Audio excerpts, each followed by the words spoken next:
My mic is hot. You hearing me, Yurda? All right, you're hearing me. Hang on here.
hear that. It's so loud. What happens when see, like, even when I roll the dice. That sounds good, though. That's a good sound. All right, we're going live, and here we go. Why is that so loud? I don't know. It's like far from it. All right. Welcome, everyone, and all of our players. Thank you for joining us. All of our Blue Box fans. Yeah, the cord goes on the left ear. I know, but it's a little loud. Oh, hello. All right, so you have, it shouldn't be too loud, but you have an audio control. Actually, I have it here. You sure it's too loud? Yeah, it's really loud. All right, let's hear quickly from Solomon and Irda. Hello. You can't do that because I'm we can right hear you here. through the mic.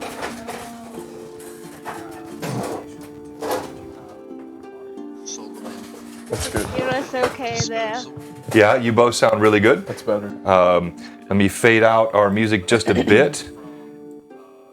And welcome. All right, so another exciting day planned here for Blue Box, and we have had a real fun time kind of figuring out how to make all of this remote and combo local stream stuff work. I say fun. By fun, I mean ridiculously maddening, very difficult, and make you pull your hair out and also your wallet out.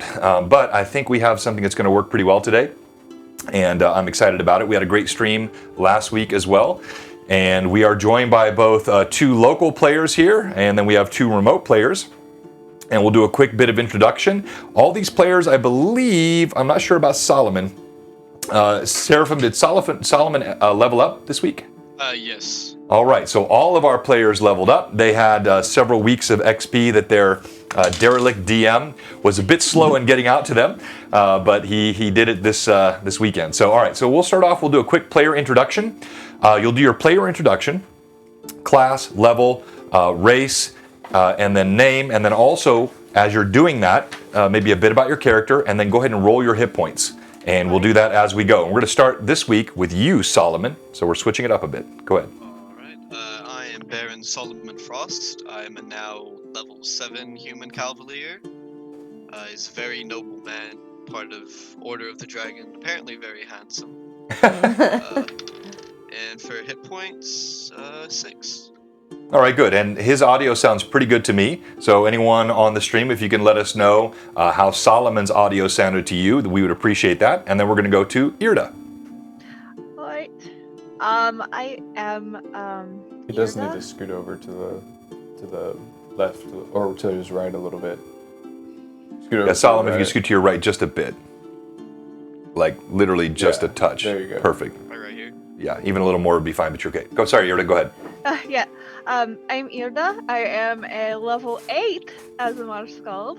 And I am currently been on a mission to locate 4 of my missing siblings, including my twin brother. And I found one of them so far, and in a very unfortunate fashion. So I'm going to roll my hit points now. Okay, it was a 2, and my Constitution bonus is a 2, so. So you get to roll again. Yep. 6. 6. All right. Very nicely done. And now we go to Ixen. Oh, I'm Ixen Datrix. I am now a level 8 alchemist, and yeah, y'all know the rest. So I roll. This is a 4. 4. That's a tough roll, but we have to take that roll. And how did his audio sound to you, Irda and Solomon? Sounds fine. Okay. Just, maybe a little A quiet. touch quiet. Yeah, so I don't know if you can fix that. Your mic is turned sideways. So if you can, no, that won't work. So if you just pull it off, grab a bit of fabric here, and then like that, it'll stick straight I up. need to mute this while I'm doing it. Okay, thank you. And let's go to Cade, whose volume is never a problem. Huzzah! I'm Captain K. Cardinal, level 8, swashbuckler now, and I already rolled. And what'd you roll? I rolled a 7. A 7 is very nice. Okay, excellent. And Solomon, remind me, what was your roll again? 6. A 6. All right, so solid. And let's go ahead and jump into a bit about our sponsors. Thank you again to Dragon Crafting Guild. Incredible stuff they give us. Dice trays, DMs, custom DM shield. You know, you can see the stuff on his Etsy channel, but if you're interested in other things, this man is a craftsman. He can do all kinds of cool stuff. We have Renan Asuncio, who is now sculpting for us the Riven Realm Arbiter. Oh, hey, C Cars, thank you so much. I want to give a shout out to one of our subs and followers here, C Carson. He actually connected us with Joe Darcangelo. And Joe Darcangelo is a pretty exceptional audio specialist who has come over the past couple of weeks and helped Blue Box deal with getting this remote and local stream audio stuff working out. And he's done a great job. So thank you to C Carson and Joe Darcangelo. And then, of course, we have always Atris Minis, whose miniatures we use, and he is, as I said, moving into a different field, but we have one more mini coming from him, and it's going to be incredible. He and I were messaging this week. He's making good progress on it. It's going to be awesome. All right, so let's jump into what happened last time. Let's try to keep it to 120 seconds. Start your watch, 2 minutes, no more. What happened last time? Okay, so we started off with the fight in the lumber mill, and we beat those guys, and then the charmed fellow actually told us that Justice Ironbriar was his leader, and so we proceeded upstairs to where he was in the office. We fought him and the other couple of cultists that were up there with him, and Cade defeated him heartily with a dagger to the groin. Afterwards, we discovered that he had spoken of his mistress that he worked for, and we learned that was Zanisha, who we had known of previously from the letter we found in the Misgivings in Aldern Foxglove's things, we actually found a group of homing pigeons up in the upper area through a trapdoor, and found some that notes that gave us that information about Zanisha. Cade suggested actually seeing if we could perhaps send a note to her, and Irda used her forgery skills via being trained in scribe to write a note as Justice Ironbriar and send it off to Zanisha, and which we got a prompt response from. We also figured out where the clock tower was by the direction that the pigeon flew in. Kate took one of the pigeons as a pet. And then we rested in the tiny hut, and the next morning we realized we had not searched the body of Ironbriar, and on the body we found a Mithros shirt and a pouch, and in the pouch there was a potion and a wand, and the potion was invisibility potion, which Ixen had checked and then given back to Solomon, and then Ixen actually ended up keeping the wand. I don't remember what it was a wand of though, but yes. And then Irda put on the chain shirt, and is now so armored. But yeah, and then as we were getting ready to actually leave on our way out, we were met again by our slightly crispy acquaintance, Oman Mance, who is back and very unhappy. So, for our viewers, give us the benefit of a bit of a retelling, if you would, Ixen, because Oman Mance is a recurring character we have seen. It's been a few weeks since he appeared on Blue Box, and so if we have new viewers on, they might not know who he is. So tell us a little bit about who he is, and then we'll get started with today's session. Oman Mance is a slimy rich man who cheated and took advantage of me, so I took matters into my own hands and burned down his house and his guards and took his money and my money back, and now he is here seeking revenge. So, and just for a quick benefit of the accuracy of the retelling, how did he cheat you? He had weighted dice and that he was rolling with. You were able to verify this? Yes. Okay, so for the benefit of our viewers, no one knows otherwise in the campaign, but there was no evidence of this sort of categorically, so I don't want you to misunderstand. And it could have been. Yeah, I'm not saying he's wrong, but there was no evidence of that in the campaign. All right. So with that said, we're going to get started. For our viewers, thank you so much for being with us today. Sorry, Solomon, go ahead. So the feat I just got is Precise Strike. Is that like a separate attack, or is it like, does it stack with your melee? Yeah, so no, it modifies your melee attack. It allows you to make a selection. Let's say, you're trying to hit a certain body part, or you're trying to knock the bottle out of his hand. It gives a precision accuracy and reduces the penalty that you take. At least that's my understanding of it. And if you want to read it out to us, if I'm wrong, you can correct me. I've got so many additions and game systems running through my head, but that should be essentially what it does. All it says is you deal an additional 1d6 of precision damage with each successful melee attack. So I didn't know if that was... Okay, so yeah, then all you do is you stack that with a melee attack, and you say, it's like sometimes you hear Vital Strike or other types of combat, so you're saying, I make a precision strike, and what it says is, you see an opening, you slip a blade beneath a rib, you hit in some really difficult area where it does additional damage, and you add that damage to your roll. Okay. All right, so it'd be good, let's do that real quickly too. Share with us any feats or spells that you added as you leveled up, so we have a sense of what you've got. I got a new spell, which is called the Reviving Finale. When I end my Inspiring Rage, my song, now I can choose to use that as a swift action as that song ends to give everybody 2d6 hit points back, as long as they're within a 20-foot radius of me. Very nice. Excellent. Okay. And then as far as feats go, I don't think I had a new feat option. I think it was just my class feats that just automatically applied into this level. Like my bonus from my rage actually increased.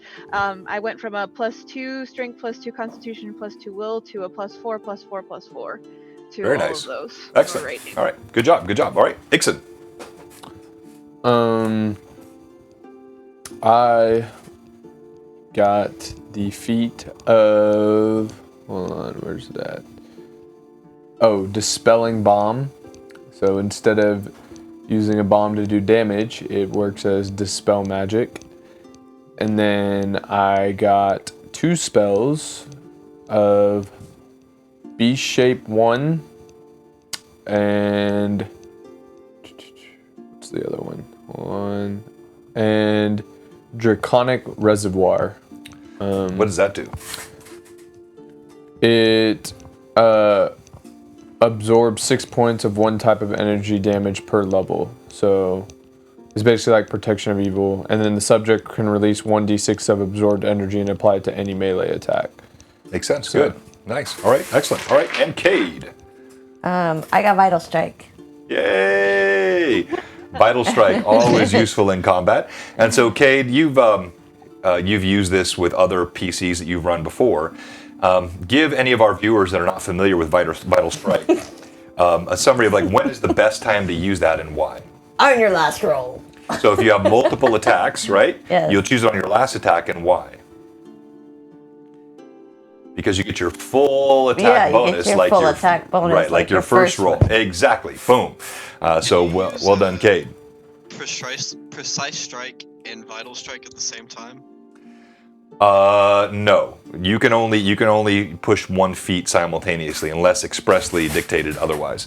Okay. Oh, hello, Prometheus. I just got here, but you can hear everyone quite well. Only Solomon was a little quiet. Yeah, we're used to hearing that. I can tune both them up, but yeah, Solomon, you're not bad today. A little quiet is way better than last week, where you were literally silent at times. So, and I think so. Yeah, just find that good spot for that mic. You're probably good now. All right, so we're going to start the session today, and here we go. Blue Box RPG. This is Whispers of Sacrifice.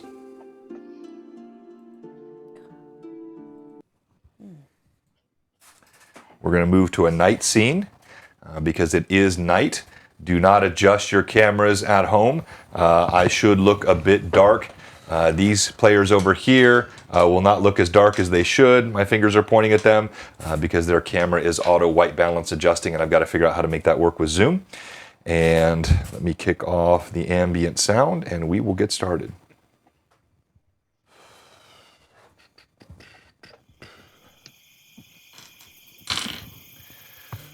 So it is night in Magnamar. You've just left. It's morning. We waited till morning, then we left, and we saw him in an alleyway. Oh, you're right. Correct. Thank you. Thank you. Thank you. She All saw right. a seagull. Back up, back up, back up, back up. Rewind. Alright, it's just daytime now. Look how quickly the sun goes. It is daytime in Magnamar, and you They hear switched. the streets of sound. Did you guys do something with your video? The things just I switched. accidentally clicked the wrong thing. All right, can you click it It's again? back. It's back. So, yeah, I know you're back, but what did you click? You turned off your video? I accidentally hit stop video. Okay, so I need Solomon to go ahead and stop video and restart video, and you should pop back in the right order. Boom. Okay. Very good. All right, now, He's got screwed over to the right. To the right. Yep, there you go. to the right. To the right. All right, so you step outside the mill. The sounds of the water still churns beneath the mill, but you hear the street noises. Here you're on Kivlet Island, just off the water area of the main part of Magnamar. And you heard a sort of whisper from the shadows of an alley. And as you moved to see what was going on, you saw a shadow of a figure peering from the darkened alley where the buildings tower above and create a shadow from the sun, as well as the Ire Span, the giant bridge that spans over Magnamar and goes across the bay until it breaks off into the water, casts a shadow, and you see the eyes that peer out. And let me go full screen with this and share it to our audience. And as I said last week, you at first don't know who this is, but then you hear a voice. It sounds almost familiar, but then there's a gravel to it. It sounds like it's been somehow run with sandpaper. It's Omen Mance somehow, impossibly bandaged, heavily covered head to toe with a cloak wrapped around him, his bulk beneath the cloak, but still you can see the bandages, only his eyes peer out. And he says, "You thought you had me, wizard." No, I actually saved you, so you're welcome. I know what you did. Oh. They told me of a one who came and threw magics to quell the fire so that you could increase my suffering. I saw a figure in the doorway as the flames consumed me. I would rather have died. The most magnificent physicians in my employ could do nothing to save my skin. Though my life was saved, I am left this burnt wretch. Well, I could fix it. Perhaps. Or you could die. It's up to you. His head pivots around. He looks at Cade. He looks at Irda. He looks at Solomon.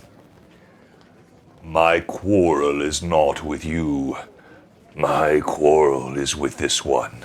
Or he could probably fix you. It might be a gamble, though. You either fixed or you turn into a bag of boils. He's he's several feet away, but let me just switch here. So this is the alleyway. Here is our intrepid party, and right there would be Omen Mance, and you see he's holding beneath his robes. He has a dagger that glitters, but he's still a few feet away, and he says, "I will pay a handsome price." Oh, thank you very much, Huzzah! Cavalese! Huzzah, huzzah! Thank you, me dear. And thank you for the audio help as well. Again, Paramatus. So he says, "I will give 1,000 gold to any of you that will aid me against this villain." Gold is easy to come by for us, to be quite honest with you. You notice he's not making eye contact with you. He's mainly looking at Cade and Solomon. His eyes pivot towards Solomon quite clearly. Oh, you say 1,000 gold, do ya? I would say 1,000 gold is worth turning against one of my friends. Well, What about I will give you 2,000 gold. You cannot buy honor with money. No. I'm not trying to buy honor, wench. That was the wrong thing to say. big fighting words! I'm trying to buy a man's death. As he says that, you just kind of see a flash in Irida, like her aura kind of goes very bright there for a moment. Or, sir, what would you pay to be healed? You see, I just tax him even more to heal him. Like he's like, all right, I messed up your party, but I can heal you if you have the right price. hey, Pat66 is watching. Thank you so much. Be careful on the roads, my friend, but we're always glad to have you here. Omen, I'll tell you what. You see two other figures from behind him melt from the shadows and stand behind. He kind of smirks. Omen, I'll tell you what. See, this altercation will end up in death. Certainly, for you. Now, I could possibly fix you up, free of charge for the troubles I put you through. Free! It's not free. I took plenty of money from him. And, But it I could like be stuff. free of charge, you save your life, or you can choose to die right here at my hand. And your little people in the shadows. Yes, and the two companions that are with you. You don't know what you speak I'm behind of. them, by the way. They're trying to put me in front. Not slick. He says the big words and then he steps behind the party. The bravery of Ixen, bravery. I have never prided myself on my bravery. He says, you cannot heal what you have done to me. And as he produces from his Arya don't robes, want to do that, sir. you notice the dagger that he has, it's dripping with a purplish black substance. You know nothing of death. This is the Raven's Kiss. Actually, I'm pretty familiar with that, to be honest. Go ahead and make a knowledge check, alchemy, and let's do it at DC 22. Oh, that's light work. Can I see if I know anything about the mention of the Raven? Yes, anybody that has knowledge alchemy, even if you can DC 22. Oh, I do not. 22. 22 exactly? Yeah. Because of my level, I do have Lore Master where I get a 20 on like I can use it once per day to get a Okay, 20 on I like that, yeah, and okay. add it to my roll, so All right. Then unless you roll a 1, you should be good. it's a 7, so Okay. it's a 27. All right, so both of you have heard of this. Raven's Kiss is it's a sort of naming euphemism for a particularly devastating type of poison that is extracted from fungus that grow deep inside of the most remote caves. Wait, let me finish.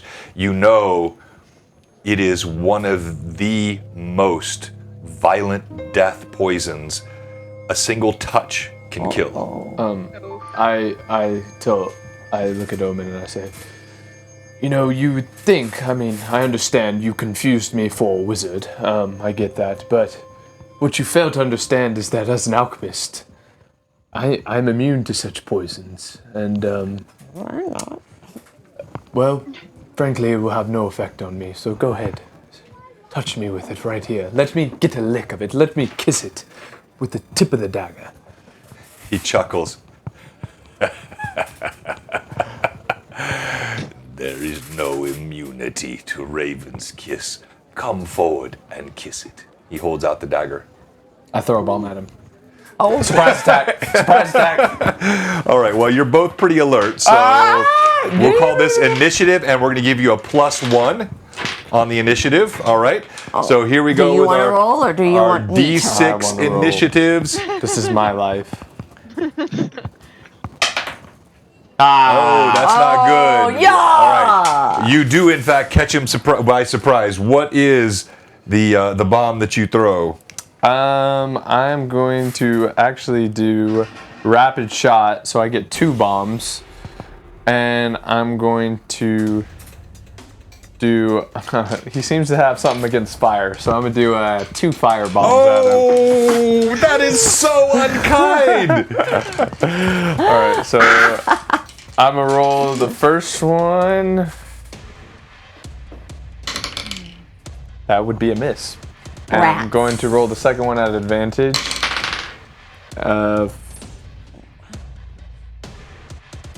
Is 27. 27. All right. So, is that a direct attack or an area? No, direct. Your first flask, his eyes go wide. He ducks to the side. It flies goes between the 2 guys standing behind him, and bursts with flame in the back. The second one lands right on his knees, explodes with fire. Roll damage. That'll be 21 points of damage. Oh, 22 now. 22. The flames burst up in front of him. Ah! I will kill you! He staggers back. Do I get a bonus on the fire? Because it's pretty susceptible to it. I've already got plans for all. Yes. Okay. So it is now Irda's turn. All right. Well, I'm going to pull out my flute and I'm going to start playing my raging song for Inspired Rage. A flute, so- you say? Yes. And my you see, he flute. pulls out her flute. You hear And- the flute playing. And everyone who wants to take it, you get a +4 to strength, +4 to constitution, +4 to will saves, and a -1 to your AC.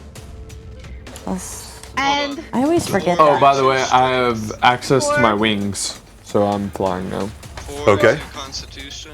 yep, 4 to will save, and -1 to armor class. Whoo!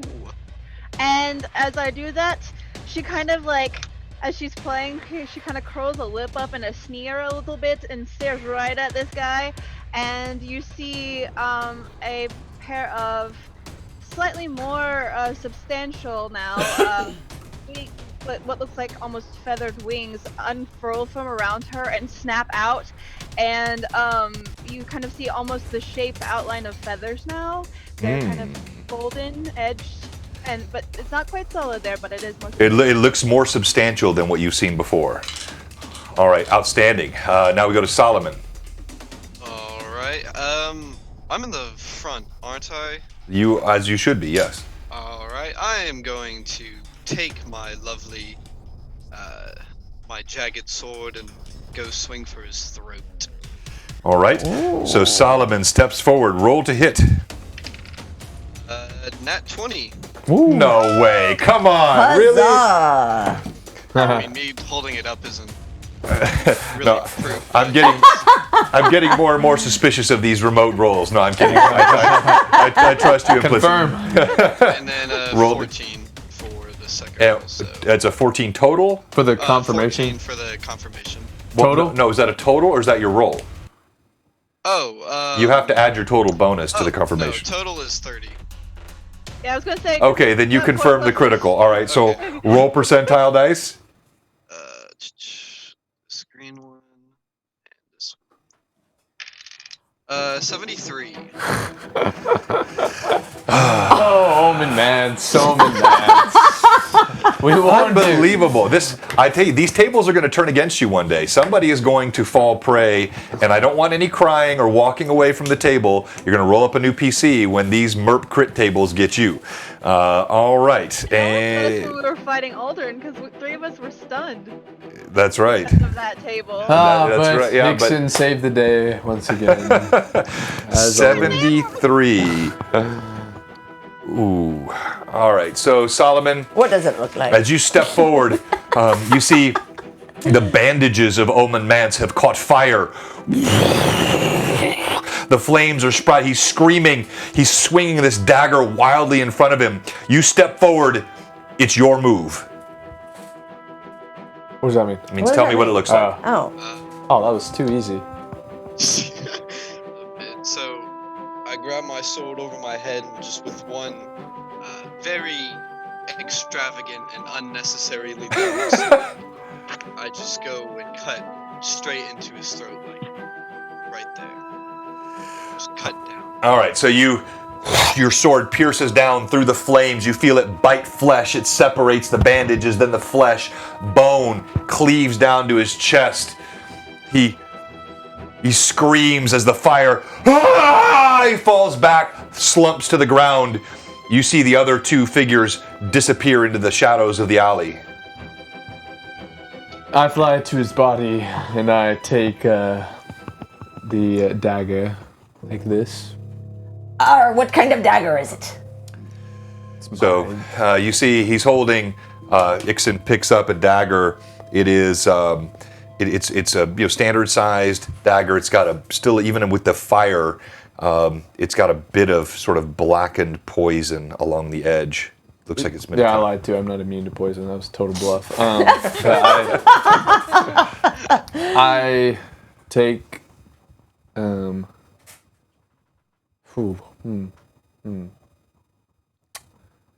C. Carson said Ixon is going to light the town on fire. Zoom cameras for remote players and dice trays. Yes, sir. Yes, sir.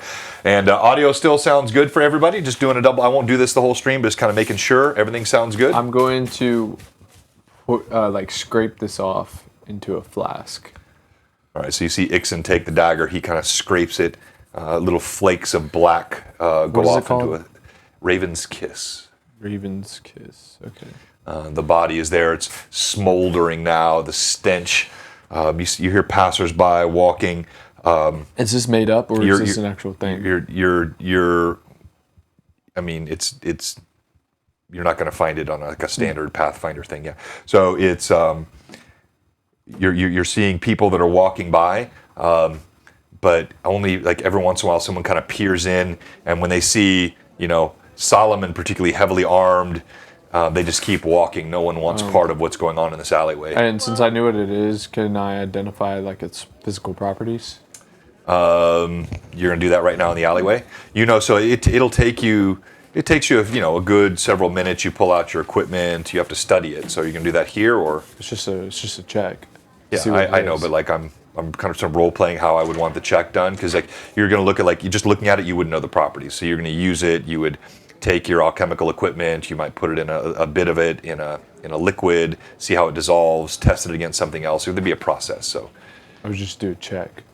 Okay, I'm telling you the check will take several minutes. Are you doing it here? Sure. Okay. All right. So you see Ixon sits down in the alleyway. He starts looking through this equipment. What are the rest of you doing? Well, what kind of a dagger is it? You can't tell because Ixon's got his hands on it, but it looks like a standard man-sized dagger. Nothing special about it. I'm going Not that you can see. I'm going to end my raging song. So all that drama lasted 5 seconds. Thanks, Solomon. But yeah, so just you're back to your normal. Well, we probably shouldn't leave this body here in the streets, right? This makes me feel much better about my moral conundrum, as I didn't want to kill an innocent man. Well, he did cheat me, but the fact that he came at me and I had to defend my life makes me feel much better about killing him. Granted, he probably wouldn't have come after you if you had not set him on fire. I have no problem with hurting a man. Much It only truth comes about with that. taking the life unnecessarily. That gives me a twinge of guilt. That's it. Really, you Ixon guilt? Just a tiny bit. But not really. It's like it. The body continues to smolder as Ixon's Well, we should do doing his something with test. this body and not leave it in the streets, right? I checked the body. Well, you're kind of occupied with what you're doing. Well, I check the body while he's busy. All right. You check the body. It's putrid. The charred flesh. But was he carrying 1,000 gold with him? As you pull open his robes, you do see he has 2 sacks attached at his hip. Open him up. All right. You pull each sack off. Inside each sack, you see 500 pieces of gold. Huzzah! Huzzah! This man is just a bank for us. He is at that. All right, I split it evenly. Don't know how much that is. Oh, 250 each. Can I walk down the alley towards where his friends were and make sure they're gone? All right, so Solomon, you walk down, deeper into the alleyway. The shadows of the buildings get a little bit darker, but again, it's still morning, so there's light that's kind of suffused through. Can I follow Solomon as I notice him leaving? Okay, so Solomon, here you both walk down. You see there's some refuse at the end of the alleyway where it butts up against another building. There's a small, about a 3-foot crack between two buildings. It's kind of muddy in here where some water is collected. There's a bit of a stench. Someone has dumped a chamber pot here recently, but you see no sign of the other two. I go back. Can I look around a bit and see if there's anything like where I can tell like which way they've gone, perhaps? Go ahead and roll an investigation check. Okay. What do I add to that? Just my perception? So let's use perception. Okay, that's a 27. Yeah, it looks like, there's been quite a bit of traffic, but you can see where it's wet here and as the mud sort of settles back in over prints, there are two pretty clear sets of prints that have just slipped through this crack off into the streets. Okay, so we're guessing that that's probably the way they went. Yes. Can I see down that little area at all, like out and kind of to tell, like, can I see like maybe where they stepped? Like, is there muddy footprints? Yeah, so you peer out and you see it's a street here on Kivlet's Isle where there are several other mills and different sorts of manufacturing areas that put out noise. There are people beginning to move across the streets. You can see several steps ahead, kind of moving straight across the road. There are some muddy footprints, and then about 20 feet ahead, they're obscured by foot traffic of people walking on the street. All right. Then I'm going to go back and rejoin everybody else. All right, as this is happening, go ahead and roll your check.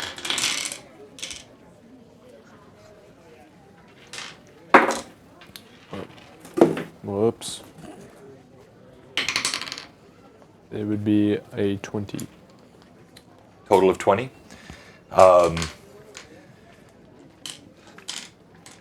It's difficult to determine. The burning that took place on this has made the properties difficult to render. You don't know if it may still be potent, but you're unable to determine what exactly this poison does.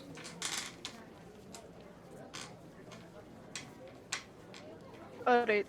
All right, we need to do something with this body, correct? We continued after where those his little hinge people had gone, and I was able to see where their footprints led off into. If that is going to be a problem for us at any point, it's good to know. Perhaps. I mean, they ran away immediately, so I'm not. Unless they find like a new.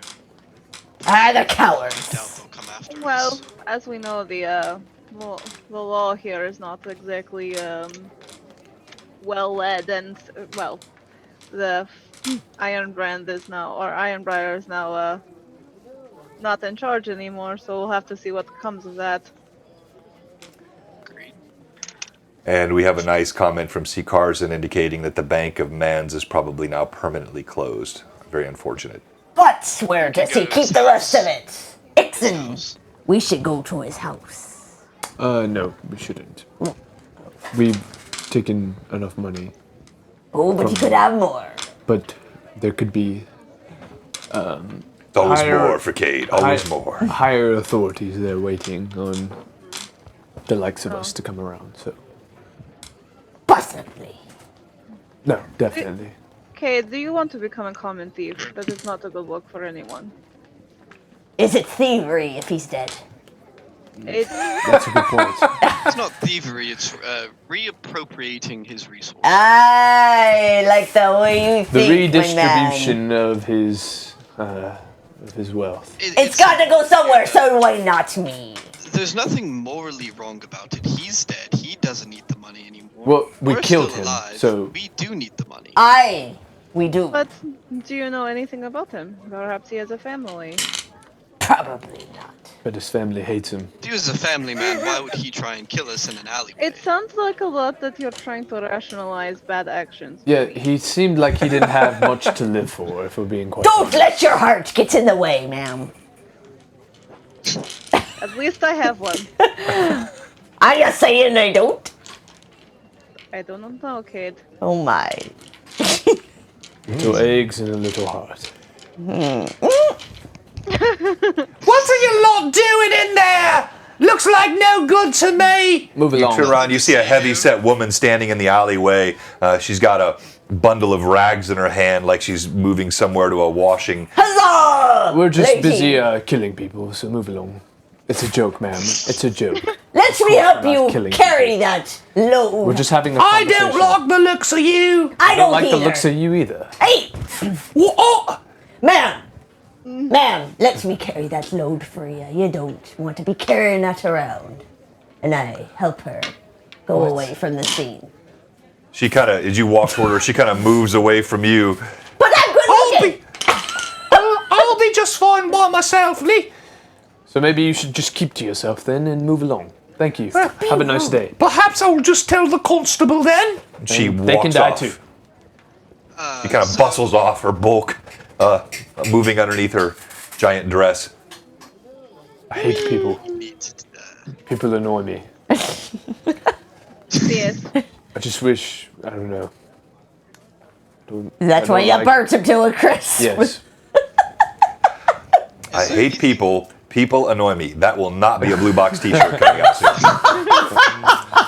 Nope. is there anything nearby that we could use to either cover his body or to dump his body in? I've been saying that for 3 times here. Oh, sure. There's a convenient tarp just laying in the alleyway. No, there's not. Well, is there a door we could stuff him behind? Ixon, do you have anything that could help with this? I know you have acids and things that. I have an amazing idea. She Actually, wants to burn his body. suggest what I think she did? I actually was thinking. It's- Wasn't that like episode 1, Breaking Bad? Sorry for the anachronism there, but Yes, oh my god. I've So- seen what his stuff does. I could eat him. What? What? I think Ixon needs some social distancing, if you ask me. Would you all like me to devour this man? actually, I'm curious. Yeah, I'm not sure he'll taste good. I mean, he is well cooked. So he is very well done. he's twice baked. Twist baked mans. every time I think this party has reached a new low, they find another one. All right. The floor is not yet found. That was a good joke. He's twice baked. All right. He's twice baked. I drink Beast Shape 1, and I take the form of an animal. Let's do a large cat. Oh, You see I do it in the alleyway, though, in the darkness. Ixon steps a little deeper into the alley. He pulls out a potion, quaffs it from beneath his robes. He suddenly starts to shake. You see he falls over onto all fours, and in moments his garments are shed away, and there's a giant black cat. oh! I hide my pigeon under my coat. Eat it up. Eat him up. I am so thankful that What? he is not eating it. Ugh, anymore. I just. I turn away and just go to the end of You the see alleyway. this cat begins ripping shreds of flesh off the charred body. Wait, hold on. Wait. Hold on. As I'm doing this, I think of something much better. I just rip off pieces of him and make scratches in his body, and then I leave him. Arr. All right, the cat stops in mid-chomp. You see it kind of steps back and almost methodically begins to rake its claws across the body. It reaches down, grabs a chunk of bicep full around in its teeth, wrenches back, forth until the shoulder pops out of the socket. The cat flops the arm off into the alleyway. It moves across, rakes its paw across the leg. Burnt flesh peels and comes away. What the God's earth is going on in there? You see a man, he looks like he's sort of in his late 30s. He's standing in the alleyway. He sees something in the darkness. It's a monster! He turns, he starts running. Gods! Gods! Oh, no. I take off as the cat deeper into the alleyway. All right, you see the cat sprints deep into the alleyway.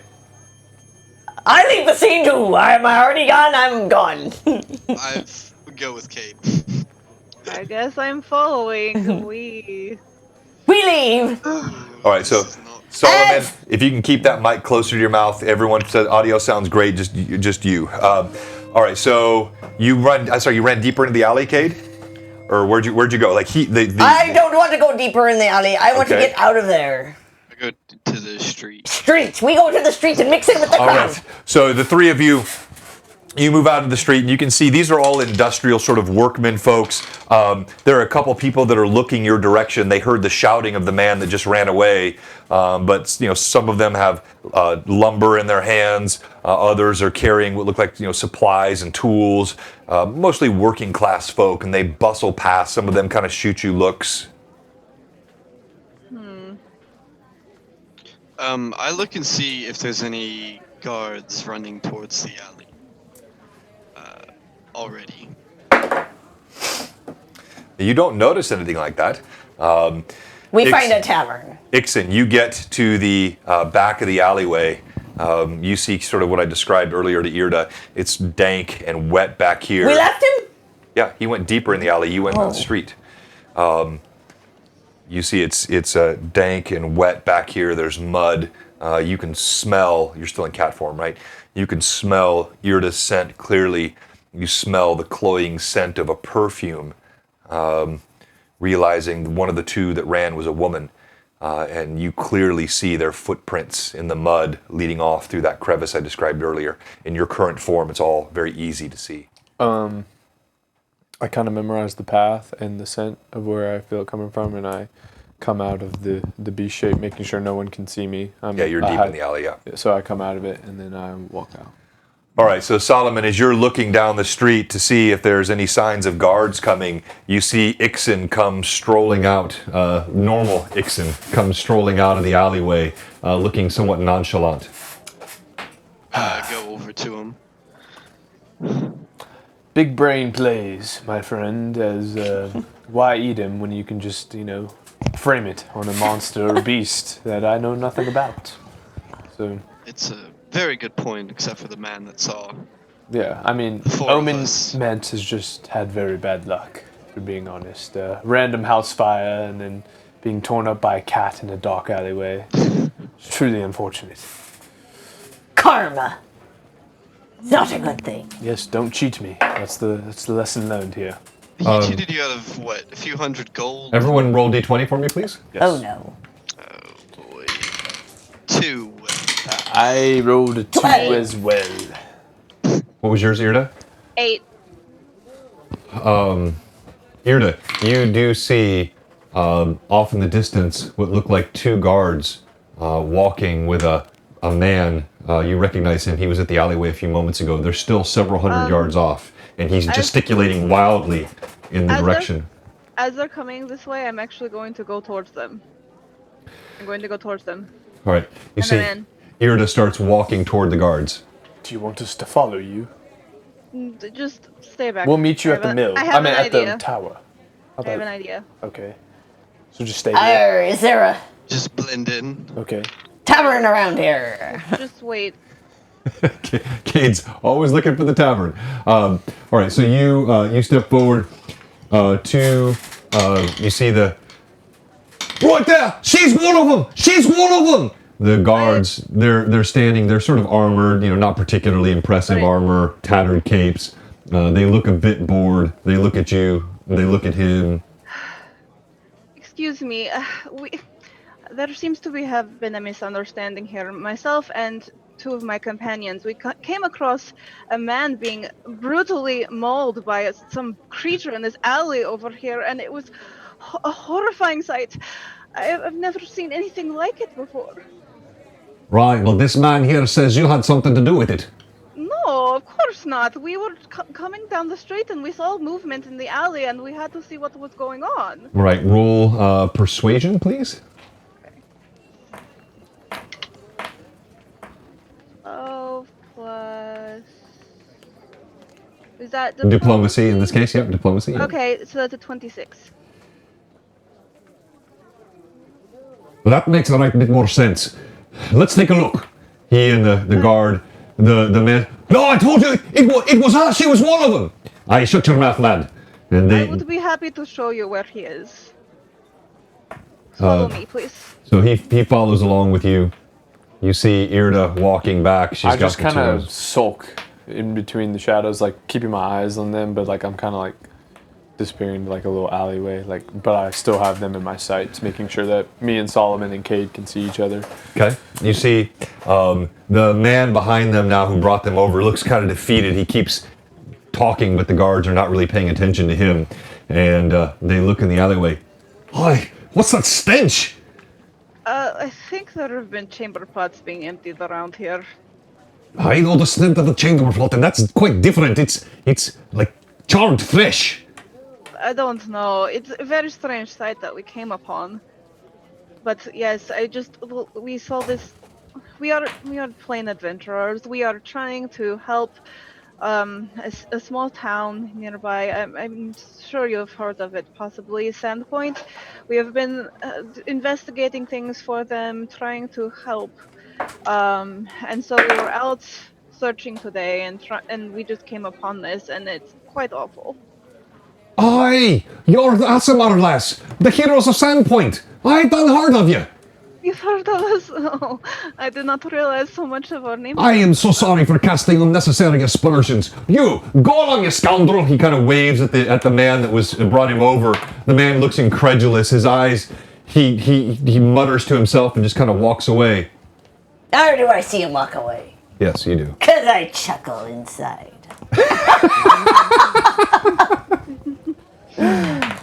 I chuckle inside. Very nice. So he said, he looks at you. I'll be taking care of this now. You can move along and I'll see to whatever's in here. Come on, lad. He grabs his other soldier. Sirs, if you ever need any help from us, please let us know. We are always willing to help and do good for anyone we can do. And this is precisely as I've heard of you. You are clearly exactly what you've been said to be, and I am thankful for it. All right. I elbow Thank you for your Solomon. help, sir. He moves into the alleyway with the other guard. They kind of move deeper to see what's in there. I elbow Solomon. And- Look at Irda. That stupid little jerk didn't know what he was talking about. I'm going to move back. I'm going to move back to the rest of the group, and I'm going to say, well, all right. From now on, better choices, everybody. Okay, let's go. Now Hey! I have the stress relieved from me of ever this coming back I'm to me. not So coming Thank you, Irda. Again. You are a queen of understand? queens. If you make me cover for anything you do again, I am not sticking around. We didn't make No. you cover us. You That's true. willfully You walked want- up to if them. it was up Do to you me, want I to would have get burned this whole arrested town to the and ground. Executed? Because that was what was going to happen. They would have to bind me first. I would end up Exit. just flying away. We if I can't needed be to. burning towns to the ground. We've got to save people. The point is to help. Yes. I signed up to help.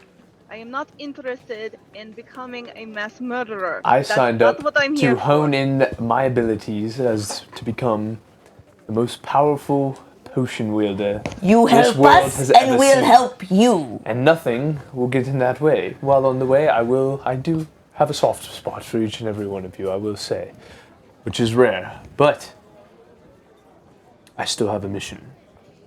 And I will help people as long as that is what the party wishes for us to do.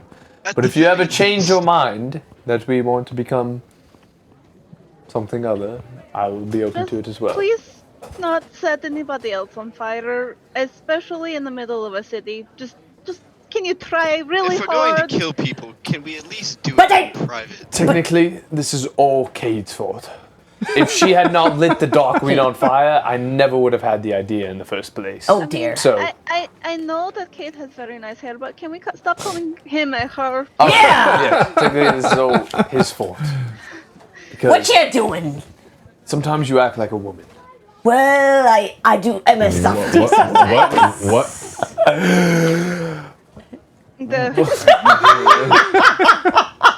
So a couple of bystanders in the crowd stop and look over at you. Or you could come on my ship. Me ship. No, I'm still just baffled at the time. You could have had a Mako in your bed sheets with you, and you still chose to ignore. Thank you, Camelese. I respect women, unlike you. You don't respect women. Every time I you come into do. bars, you talk about their body parts and what they would like to do, and you say you like rum. I and blame women. the rum for any of those. You were drunk on rum. You are drunk on rum at all Most of times. the time. And when a Mako had come up to you, you were plastered. I think you I don't know if I was plastic. have a little explaining to do, and I still feel that maybe Piquito Huervos was more of a romance story than one of a platonic. Huh? How about we find this clock tower? Yeah. Hey, I say that's a good idea. Let's go to the Maybe clock tower. take down this cult of really bad people. Perhaps. I'm down. Idea.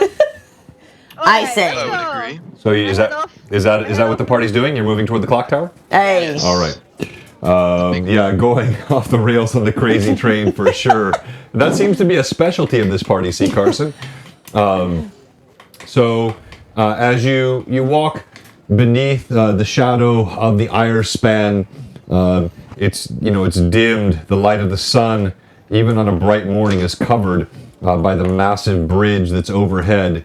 And as you step beneath the Ire span, you can see the bridge overhead is blackened on the bottom from all the fires. You see many different chimneys are spewing smoke. The rabble of people move past. You've crossed the bridge, of course, from Kiblet's Isle. You're now back on the main part of Magnalar, right directly under the bridge where you saw that clock tower. As you get closer to it, you see hidden beneath the grimy, blackened soot of the Ire span, sitting like a giant a tree amidst the weeds ruined under the bridge of all the hovels of towns, of homes and taverns, is this massive tower. It spans almost 180 feet in the air, defying physics as it's leaning. It looks precariously like it's about to fall over at any minute. You see scaffolding that circles around it. It's got a stone facade that's cracking in places. You see vines are growing up across it. It looks like a dying structure of wooden stone and wood. And it's got up at the top what looks like a huge angel statue with wings outstretched across the top of the statue beneath the Ire-Spound Bridge. The clock's tower face looks like it's frozen in time, defiantly proclaiming it to be 3 o'clock in the afternoon. And above that statue of the angel, the wings are crumbling, and it looks like she's leaning precariously across the edge of the tower, almost like she's about to leap off. What a strange structure. I don't remember have ever seen a clock quite so big. Oh, thank you for the host, Lord Gasumba! Huzzah! Huzzah! Huzzah! Pat 66, it's the leaning tower of what would you say?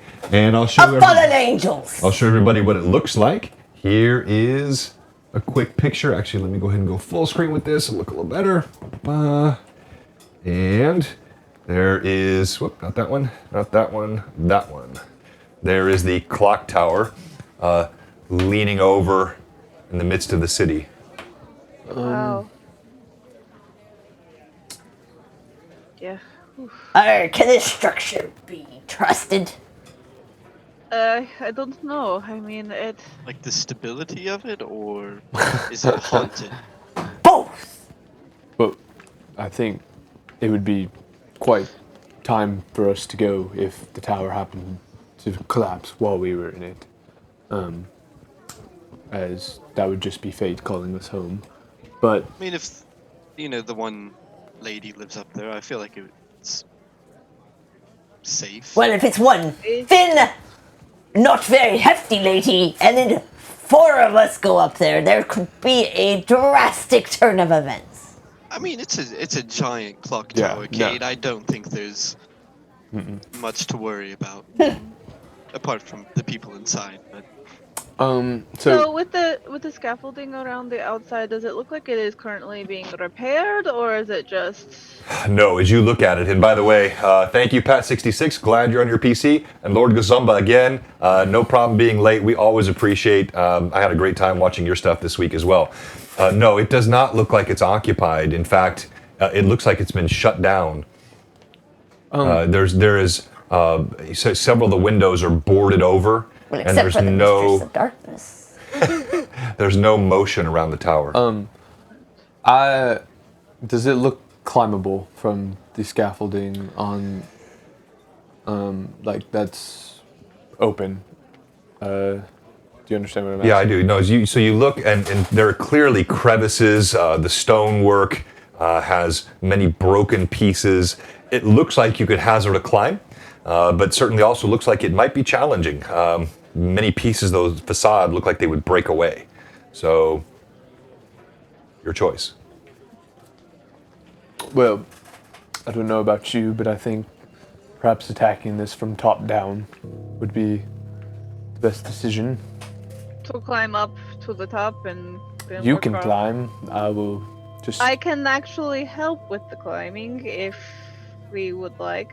My music, I can use it to help us climb. The only one I fear Music for is can Solomon, as he does bear a lot of armor. true, but I am actually good at climbing. Really? Okay. Or Cade, how much rum have you had today? Actually, I haven't had any. I couldn't find myself a tavern, and I didn't want to use me reserves, so. And doesn't matter if I'm raging. So no, Rum does I not think affect this me. is. I think this isn't good. You're not in a clear state of mind to climb if you haven't drunk at We all. just try and go in the front. Yeah, I mean, we can look for a door. That might be the best solution. You do see a door at the base. Large wooden door, looks wide enough for a wagon to go through. Then we warned them all that we're here. But Well, won't people alternative- see? And the woman that clearly We're wants to kill proposing us. climbing up the outside of this giant clock tower. In the middle of the day, Yes. where everybody can. This is an absolute It's a terrible phenomenal idea. and it cannot fail. What if I made you all invisible? Would that change things? Why would we do it during the day? Oh, actually, I could make Solomon into a gaseous form, so then he could levitate up, so we wouldn't have to worry about him climbing, and I could make us three invisible. All right, but I thought you said you could not climb. I will fly. Okay, so then, So Cade and Irda have to climb. Yes. all right. Well, I think me climbing is okay. All right, I'm wasting a lot of. I know. I can probably. I don't think you should use the potion on me. The gaseous form. You would rather climb. An old man. I say we Oh! just go in the front. Does know. my pigeon have any abilities yet? Who are you asking? Oh, see. How can I make my pigeon more adaptable to do things? Like, is it just a dumb pigeon right now? Well, for the moment, you know it's a pigeon that was also used for carrying messages, so you know it at least has that skill. You would have to spend time with it, role play it. It's not going to suddenly do something. I other than pet be- it. Come on. Would Ray be able to go up and? Yes, I was going to see if Ray would be brave enough to go inspect the top for us. Perhaps if it is clear, then maybe. But I think Solomon does have a good idea about just using the door. And honestly, I mean, there are ways to open a door without making a bunch of noise, as long as, Kate doesn't start singing the moment we open I mean, it. actually, I I'll could be go quiet. up and inspect it if we really wanted to. I would feel more comfortable with trying not to climb the side of this during the middle of the day. I sent Ray up Gen- first. I would. Go ahead, Solomon. I'm listening. I was just saying I would recommend not climbing the side unless there is no other options. Yeah. So you look at Ray and you try to send Ray up. Little goblin, not quite a foot tall, standing on your shoulder. His wings have grown stronger, but he looks over at you. He looks up at that tower. He flexes his wings. Yes. That'd be You enough. can take breaks in between the scaffolding when you need to refresh or regain your energy. You can make it to the top, little buddy. And then... yes. And then when you're done, just fall. I will catch you. For the first time, Ray actually acknowledges the rest of the party. He looks at Solomon, Irda, and Cade as though for some help. It seems as if he does not want to do this, and I don't blame him. It's like With a... Ray on this one. It's like a rebellious child. He knows he can do it, he's just choosing not to. We just need to give him some encouragement. Come on, little buddy, you can do it. There we go. You see, he inhales a deep breath. You got it. I have an idea. Because he does count as one of my allies, correct? Because he is your familiar. So I'm going to start playing. My raging song actually allows me to do different things, like using guarded stance and other things if I choose to use that instead of the inspired rage, right? Instead of the raging song. So I'm actually going to start playing a slightly different song using that ability. It's the Song of Strength, and it gives him inspiration to have basically superhuman feats of strength. Once each round while I play, my allies within 60 feet who can hear it can add half of my Scald's level to a strength check or strength-based skill check. So I don't know if that would possibly help him. Okay, yeah, no, I see what you're doing there. So it adds half your level, and your level is 8, so it adds 4 to strength-based skill checks. All right, so you see Irda, as Ray sighs deeply, as deeply as his little lungs will allow. So I pull it out, and I start playing, and it's kind of to inspire him. Irda starts playing her flute. This is for you, Ray! And I just kind of start playing, and so he should suddenly feel a burst of extra strength in his wings, perhaps. As she plays her flute, oh hey, Owly Bee! As Irda plays her flute, Ray takes off, a burst of strength in his wings. You see he begins to climb more quickly. He looks kind of excited as he gets up higher. He goes past the first window. He's quickly about 20 feet up. His little wings have never pumped so hard before. Irda continues to play her flute, and the music wafts up. I want to move towards him as much to keep him within that range for as long as possible, so that hopefully he can hear it as long as Yeah, I'm like staying under him too in case he like passes out or something. Oh, hey, and thank you very much, Pat66, for continuing to sub. By the way, we're going to break here in just a few minutes, and when we do, we're going to give out a Discord key for our Discord channel to all of our subs. So if you're a sub of this channel, we're opening up our Discord this week. Yes, I know we're super late to the game, but we're going to get that rolling, and we're going to give that at the break in a few minutes. So you'll be in that list, Pat. So he pumps his wings higher and higher. You do see a couple of passerby stare to look up what they're seeing. He's too big to be a bird from this distance. He's clearly, they can't tell what he is, but he doesn't look normal. He gets about halfway up the tower, about 60 feet, and you see he stops and he grabs the side of a piece of scaffolding, and he starts huffing and puffing. He looks like he might be out of the distance now of the range of your flute. He pushes off the building, and I'm going to have you roll as his PC. So give me a D20, and you're going to add a +2 to your roll. All right, and I'm rolling a counter DC.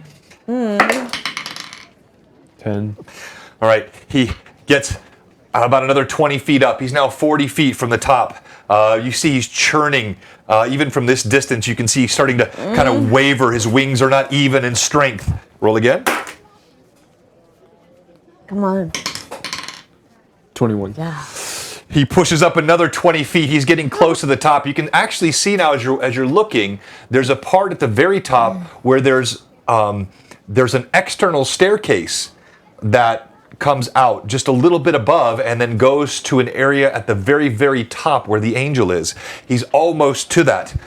Roll D20 one last time. Oh man. He's listing now. No. Okay. What was the roll? I'm gonna. Oh, Where's no. Lexi? We need her. What was the roll? What was it? 1. Was it a 1? All right, I need you to roll again. So an interesting factoid, if you're watching. So I mainly play what you would consider to be 3.5e rules, but we mix in some first and second edition rules, and then I have this one little wrinkle, which is my Middle Earth role-playing table crit tables. Okay, 20. 20. Okay, so you have a movement maneuver fumble that can be made. That. Can you tell? I'm disappointed to have to put it away. You can see he tries twice more. His wings pump. He reaches up. He's almost touching the stairs. He plummets. He's kind of turning sideways. His wings are flailing. He's accelerating faster and faster, coming down towards you. I try and catch him. So I as catch soon him. as he's back in range, he gets the strength bonus. All right, so he gets tried close. himself. He gets close enough to the flute again. Camille said, "No!" As Ray plummets down, he's turning. He gets within range of the flute. Make one more D20. I'm going to tell you this time. This is going to be a DC 19, and you have a +6 now because you have her flute and it's a normal strength bonus. Or normal flight bonus. 17. 17. Okay, he's accelerating faster and faster. You put your hands out. He hits your hands with a thud. I need you to make a dex check. And so roll a D20, add your dex, a DC 15 even to hang on to him as he hits your hands. You know, something of that size falling from that distance. I'm not going like that. I'm like catching him like a punch. It's like a thunk, right? So go ahead and roll. So this man wasn't trying to use his wings at all, like He is. protect No, the fall? he's no like have you ever seen like even like a plane or anything as it starts to go down, the wings are useless. They're almost just listing him side to side. dex check. Yeah. 12. 12. Thunk. He hits with a solid. You actually take damage. You can feel he kind of crunches as he hits you. You take 2 points, solid sort of thunk, and then Ray takes 8 points of damage, and he drops unconscious in your arms. You can feel like something. He's more than 8 hit points. What is his total hit point now? He's like level. Since I've had him, he's leveled up 3 times. We haven't Yeah, really rolled but it. he won't level up in hit points the way a PC does. I'd say for his size, 8 hit points. Yeah, he's unconscious. So like his Okay. skills will level up, but he won't gain more hit points in that same way. Well, He thunks into Ixon's arm. You feel a little something crunch. Since I see that, as I end my song, I'm actually going to use my reviving finale, and he gets 2d6 hit points back in health. Okay, go And ahead. So does Ixon. All right, can you roll that 2d6? That's 6 points back. All right, Ray revives in your arms. What did you say? That was utterly ridiculous. I told you I couldn't make it. You're trying to kill me. You did good, little buddy. You made it. You were almost there. If you perhaps believed that you could, you might have made it. But I'm not holding it against you. I'm very proud of you. I give him a pickle. You see, he starts to look kind of upset, and his eyes get wide, and he sees the pickle, and he gets totally distracted. He grabs Cade's pickle and starts munching on it. Good job. No, it's a good try. Well, we were able to see the staircase up there that perhaps leads to some. So I just think this lower level is just going to be a distraction. But if we want to just enter the front door, we can. I would rather not have anybody else plummeting off the side of this tower today. Yeah, I would agree with that. I'm going to slide my flute back into its little strap that I have, and let's try the door. So I move that way. All right, so you move up to the door, and you do see. Everyone, go ahead and roll d20 and add your perception checks for me, please. 19. 29. There's my skills. Perception. Oh no, 25. 5, okay. 25. 8. All right. So as you approach, both Solomon, or pardon me, both Irda and Ixen, you note, while there is quite a bit of foot traffic all around, the tower is set off the road, and there's a board that's over the door. But as you look closer, you can see the board has been pulled up and down several times. There's scoring on the side of the tower, and there's been foot traffic here. But something else catches your eye. Among the human foot traffic, you see massive misshapen footprints. 2 of them look 3 times the size of a normal human footprint in the mud. Kind of obscured by other tracks, but you can make it out. I think we need to back away. I have an idea. Okay. What if there's something around that's really big? I could alter myself as the man that we fought. Okay. And I could act like you all could act like my new guards. For Ironbriar, you want Yes. to disguise yourself as him? Yes. Let me. Oh, and I'm seeing how long it lasts. About yourself, it should be. I have that one as well. We have to think about this. Doesn't It's she 1 minute a cast- level, so it'd be 7 minutes. Doesn't this mistress cast 8 minutes. us things to turn against one another? We do not know anything about her abilities. Well, Ironbriar had the mask that turned me against you, so it's only. I think it's safe to assume that she probably has some sort of magic that she can do that.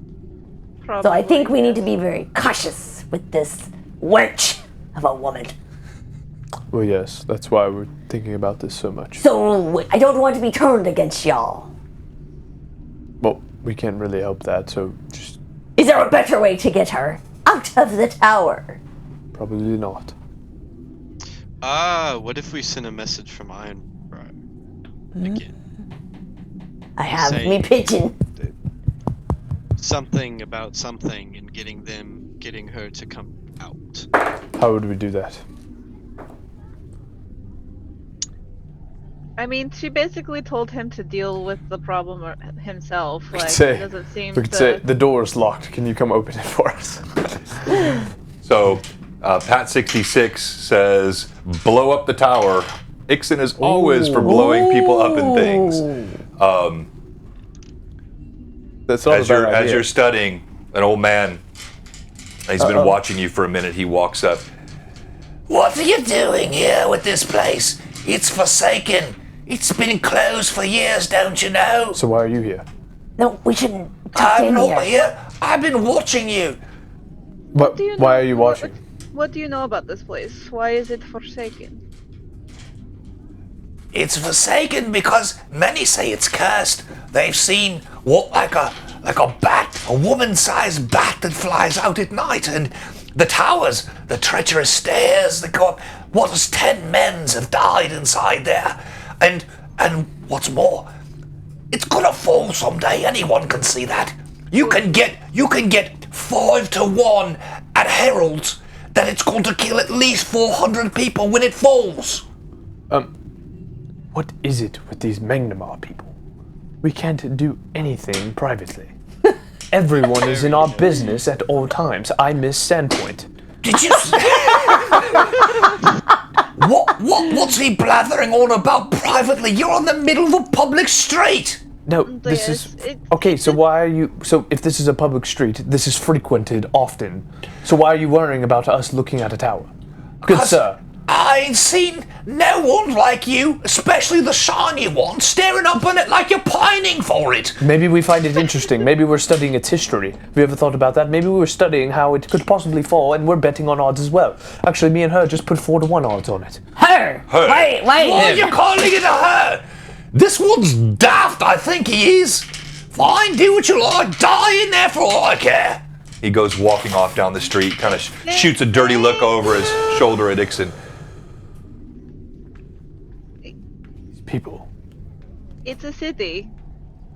Yes. There's people I've everywhere never all the time. seen so many people be concerned with. What you're doing? Maybe it's we do Irda. stand out. I'm curious which one he was referring to as the shiny one, me or you, Solomon. I It's kind of probably funny. both of us, honestly. It doesn't help that we've got two beautiful people in our midst. 3. You're not beautiful. He was referring to you. No.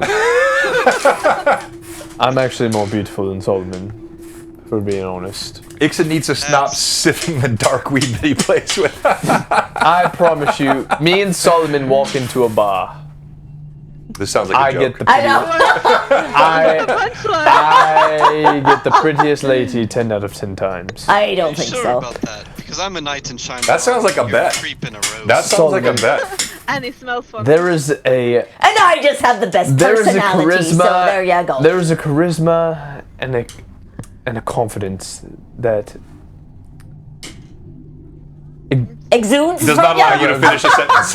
exudes. Thank you, Cade. My mind went a little blank, and I'm telling you, it's like I don't Every once in a understand. while, I have a smart word that pops out of my mouth.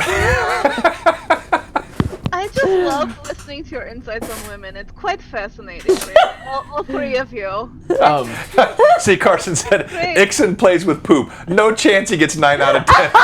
So 10 out of 10, by the way, and I don't think so. I think, Solomon, we ought to place a bet on this. But why? I don't know. I just thought it would be fun. Admittedly, it would be enjoyable because I would win, but I know I'll win, so there's no point. okay, if we're being honest, the person who could get the most is Irda by far, but Thank you. men and women probably, but between me and you, it's definitely me. I don't know. I don't know. Because Solomon does have a better personality that comes forth from the heart. What? It's better than yours, so Solomon's personality is I'm handsome and I'm strong. Well, at least it's better than I hate people and I don't want to be around people. I like pretty women. Solomon at least smells. You do notice the longer you're standing in front of this, Yes. The longer we stand. But I'm petting my pigeon and feeding him as we're 66 standing. said the prettiest lady in the bar usually costs a lot of gold. Oh, well, that was a bit demeaning. So, should I perhaps try we should to? get back to the task at hand. Hey. What if we just destroyed this thing? If the tower? Well, because if then it you would fall. Yeah. and kill lots of people. Arr. But Remember how we're not killing. I don't people? know these people. They're still. They're still people. That's why you won't get women. No. What if we just swing the board open and just walk in? No, because she'll cast something on us. We gotta be smart. Smarter than that. I've relayed my suggestions. I think no matter what we do, we're going to have to deal with possibly people casting things at us. Why don't... Wait a minute. The old guy said he would see a large winged creature come from here. Why don't we wait till dark and see if something flies out of the tower? A large woman-shaped bed. Perhaps it is what she can do the animal changing thing like Ixen.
It's the magical twitch mute that happens every once in a while. Sorry, everybody. The magical twitch mute. For no reason, nobody touches anything. Twitch just decides to mute it. Or actually, it's not Twitch, it's Slobs. So, sorry, Slobs mute.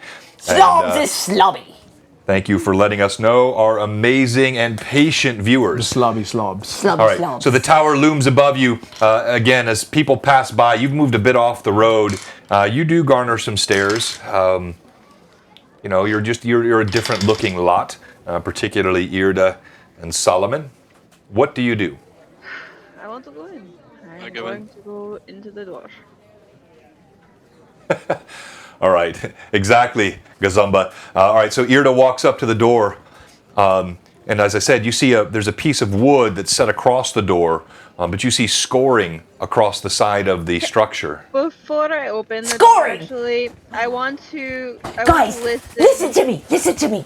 Didn't we see big footprints? They're bigger. We have killed very large things, Cade. I want to listen at the door and see if I can hear anything on the other side. Okay, all right. Go ahead and roll a d20 for me and add your perception, please. I checked for traps on the door. All right, and go ahead and roll check for That traps. ain't gonna save you from a big-footed beast. But you know it will, my trusty blade. That's a 30. Yeah, so as you listen at the door, you can hear what like a draft, wind apparently sort of channeling through the tower. You also you hear briefly some rustling and a grunt, and then it stops. Alright. I'm going to look back and say, okay, so I can hear there was like a rustling sound and then a kind of a deep grunt sound. So I'm guessing whatever has the big feet might be right down here. Oh, you think? Good. My roll for traps was a 21.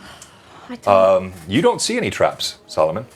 Of course not, because you're gonna be crushed and pummeled by a big thing. Should we do the alter self idea or no? I think perhaps we wait for now. So we just go in looking like ourselves. No, that won't throw anybody off. Well, I doubt that the leader lady of this whole cult situation is going to be on the ground floor for anybody to come by and just smack her in the face. She's definitely sitting on top of the clock. Oh, you think? That's where she flies out of when she becomes her winged Right. creature that people see. So, if there are beasts or monsters down here, we deal with them, We kill and then we can out ourselves once we get closer to the cops, and don't have to worry about time running out on that. All right, so once again, I ask the question, what do you do? Opening the door. Go. I drink some rum because I can't handle these people. Cade quaffs a healthy chug of rum. Irda, go ahead. Did you never fight sea monsters? Why are you afraid of a large bear? Or whatever Get your it may be on butts other in the side? building if that's what you want to do. I ain't telling any stories right now. So, welcome, Krabby Patty, first of all. Good to have I you feel with like us. a Krabby Patty right now. And I think C. Carson asked a good question.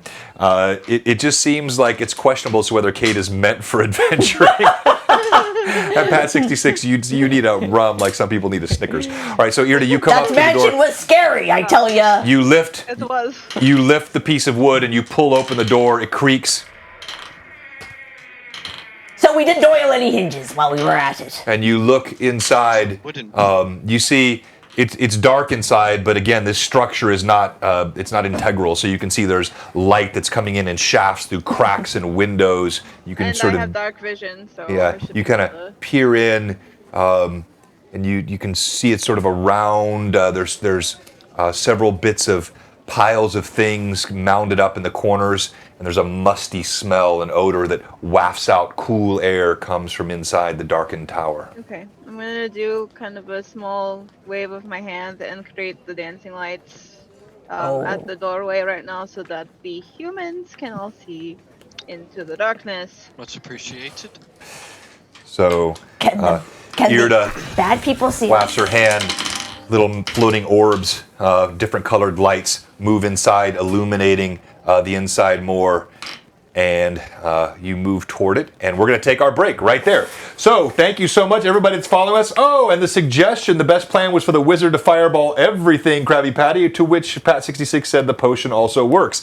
All right, so we're going to have, this will be about a 5-minute break. It's going to be a quick break today. And when we come back, all of our subs, we're going to do a sub chat, and we're going to give you a Discord link to the Blue Box Discord channel that we're launching this week. It's actually already up. It's been up for a while. I just haven't gotten it out. And we're going to get out to you this week. That's a place where you'll not only be able to keep up with chats on all 3 of the different Blue Box campaigns. We have this one, which is based on our 3.5 sort of Pathfinder lore campaign. Then we have the home custom sort of Lord of the Rings 4th Age campaign that we run once a month. That's actually going to be streaming next Saturday, and that's a little bit different flavor and style of a campaign. And then we have and that one's been running for 3 years. This one's been running for a little bit less than a year. And then I have the 3rd campaign, which is much more sort of demonic, nefarious, dark campaign. That's now going on its 4th year. We will be later this year launching both Riven Realm, and I am super excited about all the things that are working with Riven Realm, but also a new Grayhawk campaign. Harkening back to the original 1E lore, I've really been inspired by Lord Gazumba and the whole community that's based around that. And so as some of these other campaigns are moving to their maturity, we'll bring new campaigns online. All of that will be taking place in terms of chats and information in the Discord channel. Also, I post regular updates in that Discord channel on new content. So there are several new custom artwork pieces that were done the past couple of weeks for Riven Realm. So I'll give you updates on those and articles and all kinds of cool content will go in there. Any of our subs will have access to that channel. So we're going to be right back in just a few minutes. Before we go, as always, we have one question for you here at Blue Box. If you've been watching us today and you like the channel, you like the sound, you like the audio, you like the game, the play that we have, the style of role play, we have some great role players. If you're watching this and you haven't followed and subbed for us, we have one question for you. What are you doing? We'll be right back here in just a few minutes.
All right, and we are back live.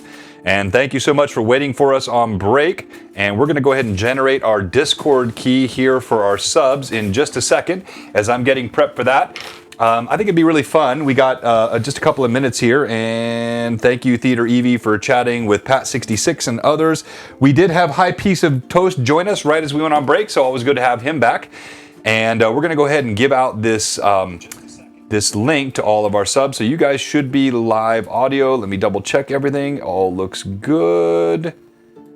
And so let me just hear. What I'm going to do is start with. Let's go around the room from. Let's start this time with Irda to Solomon, and then to Cade to Ixon. And I'd like you to share with us the highlight for your character of the campaign to this point as I generate our Discord key. Let me think for a second. Well, I actually think it was probably the Thistletop arc and making that first connection for to my character's backstory with Nualia being my sister Vanina, and actually having that whole experience and getting to find that spot in my story, I think was a big high point for me. Very good. Yep, that was pretty cool. All right. We're going to you, Solomon.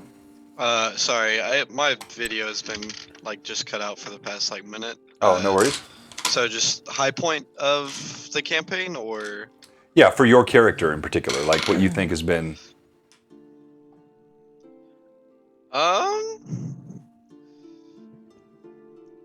Not the highest point, but one of my pretty proud moments that I can think of was definitely be getting the statue commissioned in Sandpoint, getting the whole Heroes of Sandpoint thing going. Yeah, so tell us a little about how you did that, because that was a really interesting moment in the campaign. So originally I wanted, I believe, a painting of us, of the party, to commemorate, what we had done for the town. And then I think Cade had the idea. He was like, what if we had a sculpture? So Cade and I go to the mayor, I think, to talk about getting a sculpture commissioned for us. And the mayor explained all of the stuff that they have to pay for in the town, and we were like, well, we saved your town. And she was like, okay, you have a good point. And the statue was commissioned. That's pretty much how it happened. Exactly right. All right, let's go to Ixon.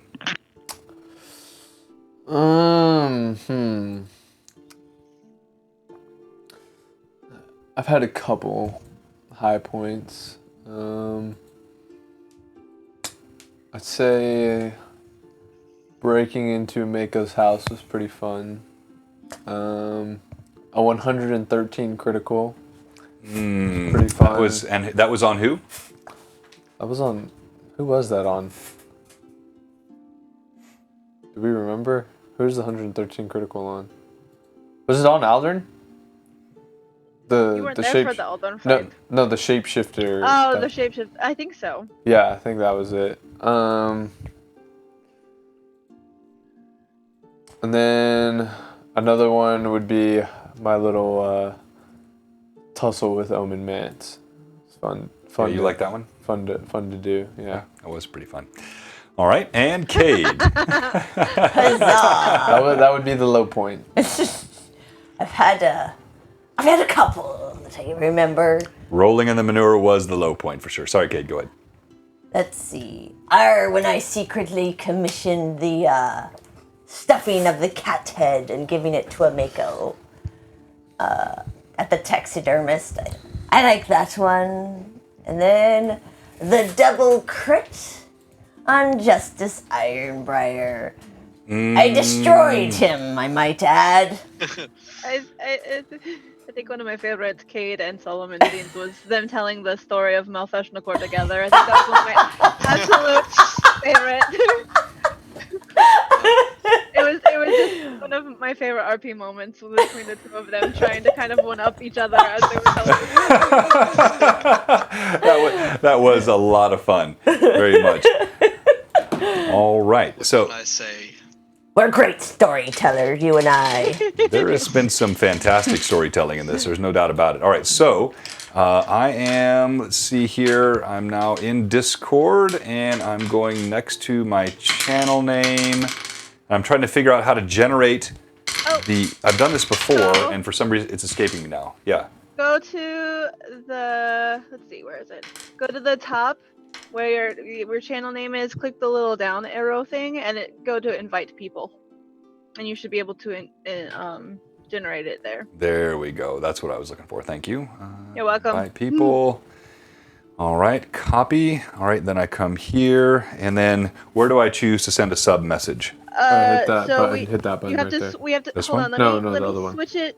I'm going to briefly switch us to subscribers only chat in Discord. So just give me a second, and I will do that. Okay, we are in subscribers only chat now. Oh, in Discord. No, Yeah. No. in in Twitch. Oh, okay. Twitch. All right. Thank you. Sorry. All right. Yeah, it's All right. switched to subscribers only chat right now. You're sure? All right. Here we Yep. go. I'm going to paste the link. That way. And that way. All right. So if you're a sub, you should be seeing a link now in the message. And if I could have any of our subs, Pat66, C Cars, Theater Evie, any of you that are on now that are subs, if you can verify you got that. Got it. I did. I'm in. Outstanding. Yay. Congratulations. You made it. So that is a very cool thing that we're going to be doing over the next few weeks. As I said, you're going to get not only the core campaigns, you're going to get all the Riven Realm content. You're going to get some of the amazing new stuff that we're going to do with Gasumba and the Grayhawk content coming later this year, and that will all be updated inside that channel. All right, so while I get the next scene set up, because I was so busy getting the Discord channel set up, we're going to get started. And while we're waiting, and I get this done, let's do a bit of Q&A with the folks that are on. If you have any questions about what's happened in the campaign to this point, maybe previous sessions that you'd like to hear about, let us know, and we will try to answer those.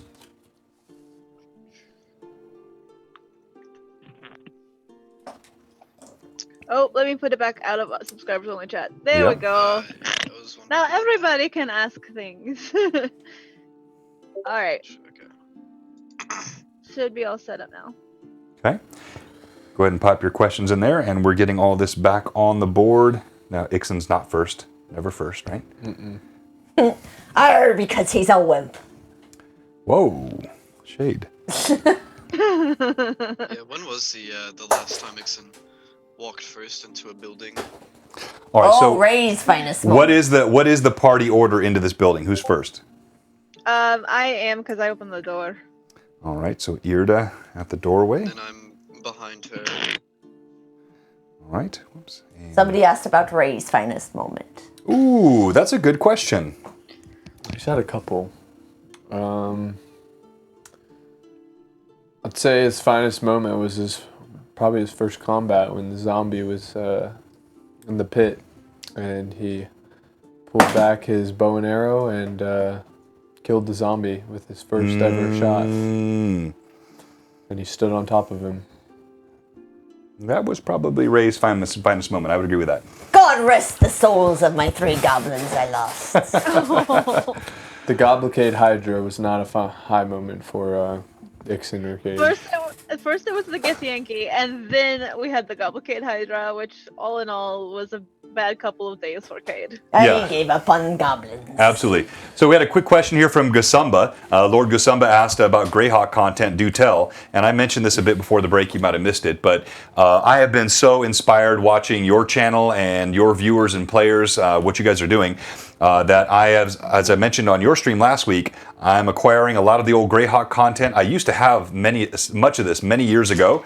I'm going to pick up all that Grayhawk content. I'm going to consume it. I'm going to re-familiarize myself with it, and we'll be launching a Grayhawk campaign here just a bit later in 2020, and I'm going to work with you. I'll make sure I can get hooked up with your community, because it's going to be a lot of fun. I love that campaign, and I have a hunch as to some of the players I might want in that campaign. So we'll see how that kind of materializes. What All is right. Grayhawk?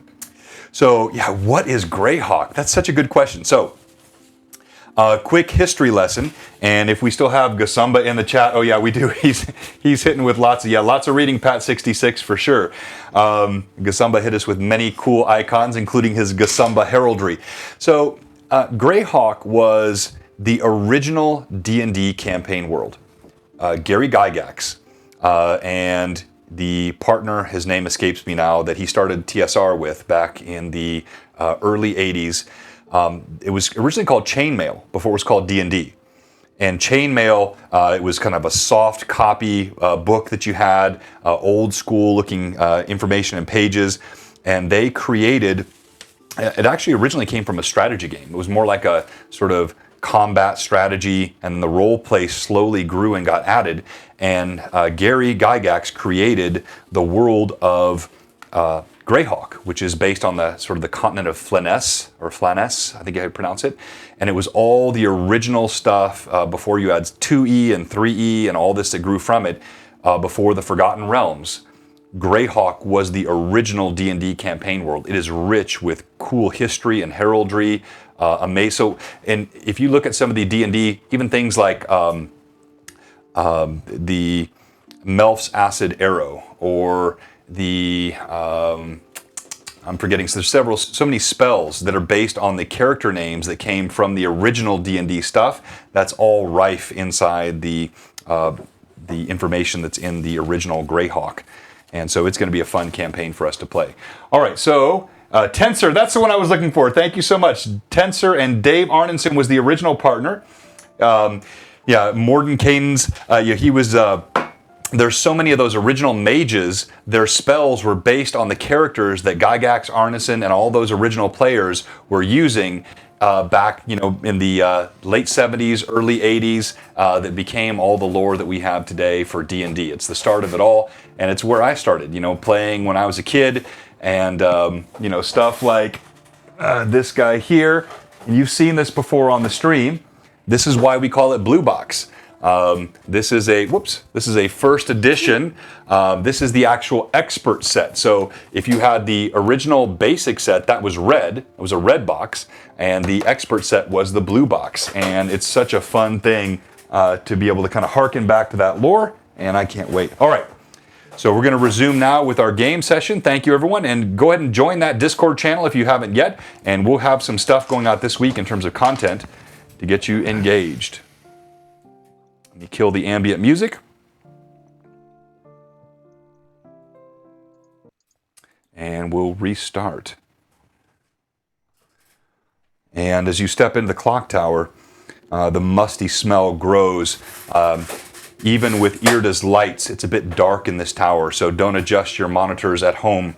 The darkened lighting is intended. And you step into the tower. You don't see anything moving. There's a wagon ahead of you that's kind of listing to one side, a wheel half broken.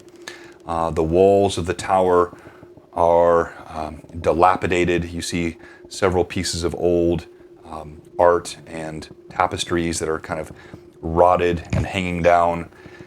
You see a rickety set of stairs that rolls up, but they're about 10 feet off the ground, so there's a ladder that's connecting a broken piece of the stairs to the bottom part of the stairs. And there's a moldy pile of rags and some broken barrels and bits of things that are sort of against the northern wall. It looks like it's dusty everywhere, particularly toward that northern side that I mentioned. And as you look up, you see it's almost vertigo as you look up, and you see 4 bells that are hanging at the very, very top of the tower, 180 feet up. The staircase rounds. It's rickety wood up toward those bells.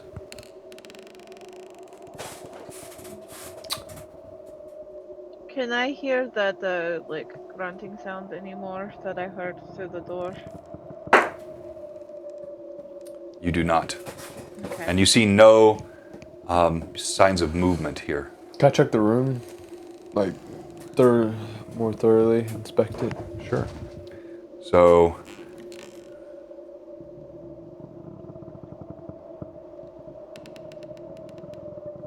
Ixen steps forward into the room. Where are you checking? You have, again, the pile of rubble here. On this side, you have the wagon. You have the ladder laying against the wall, which is moving up to the stairs. And then sort of blank walls here. I checked the rubble. All right, Ixen moves to check the rubble. What are you doing, Irda? I'm just going to step further into the space to kind of gauge like if I can see anything out of the ordinary and just be on alert, keep an eye out for movement, anything like that, as everyone is doing whatever they need to do. All right, Irda vigilantly looking around. Go ahead and make a perception check for me, please, Irda. As she does that, Solomon, what are you doing? You said there was a ladder or a staircase up to the bells. Yes, so I don't know if you have the Twitch stream up, but you can see it on the Twitch stream, on the battle cam. And there is actually a ladder that's leaning up against the wall because the bottom part of the stairs have broken away. And so the stairs about 10 feet up, the ladder kind of leans right toward them. It's a 35. A 35. My perception check. As you're looking around, you see as Ixen is moving toward the pile of mold, something against the wall catches your eye. It's somehow concealing itself against the wall. Stone giant. Right. Wait! I say, just at a whisper, but loud enough that they can hear me. Wait! I see something over there, and I point towards where I saw that. I step behind her. And as soon as she says wait, before even Ixen's self-preservation instincts can kick in, you see something burst against the wall right where Ixen was standing. It is a massive-looking creature of flesh stitched together. In some places, it looks like a horse. In other places, it looks like a man. In other places, it looks like some unknown creature. It's hideous in all of its ways, and at the top, the mask almost looks like a scarecrow. And let me pull up an image here, and we'll share it with the viewers.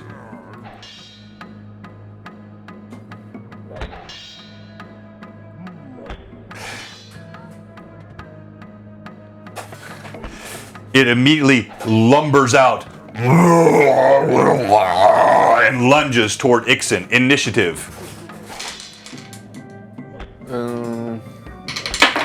Using the old school D6. That's the second time I've hit a 1 today. You're shocked, but as this thing lunges out to you, you have the jump on it. What do you do? I am going to run. Oh, actually, no. I'm going to drink gaseous form. So I'll become insubstantial. All right, you pull out your potion, you quaff it, and you move gaseous even as the creature strikes out towards you. What are you doing, Irda?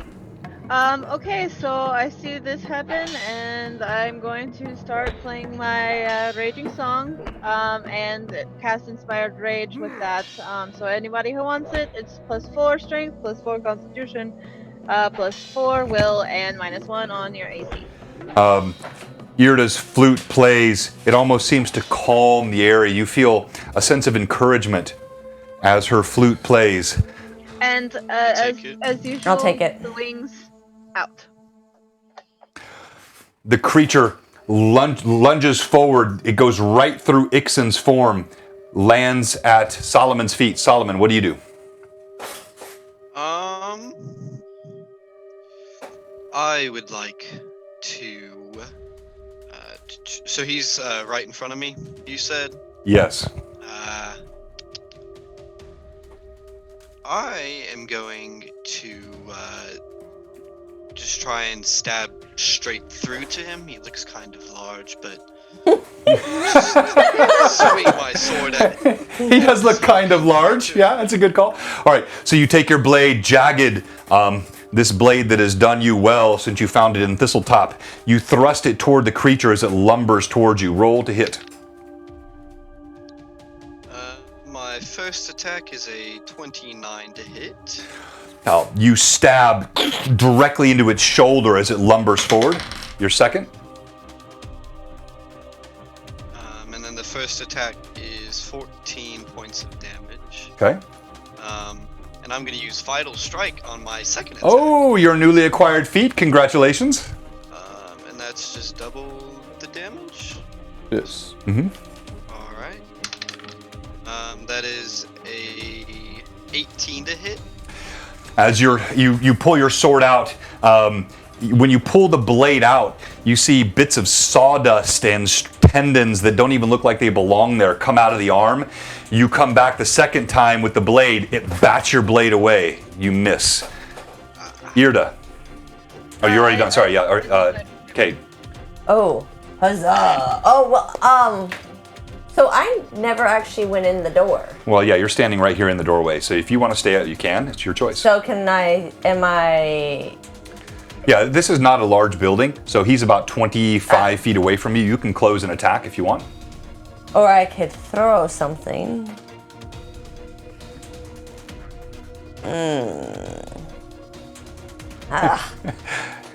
All right. Good for Gabby, Stoves. Guess I'll attack. All right, Cade sprints forward.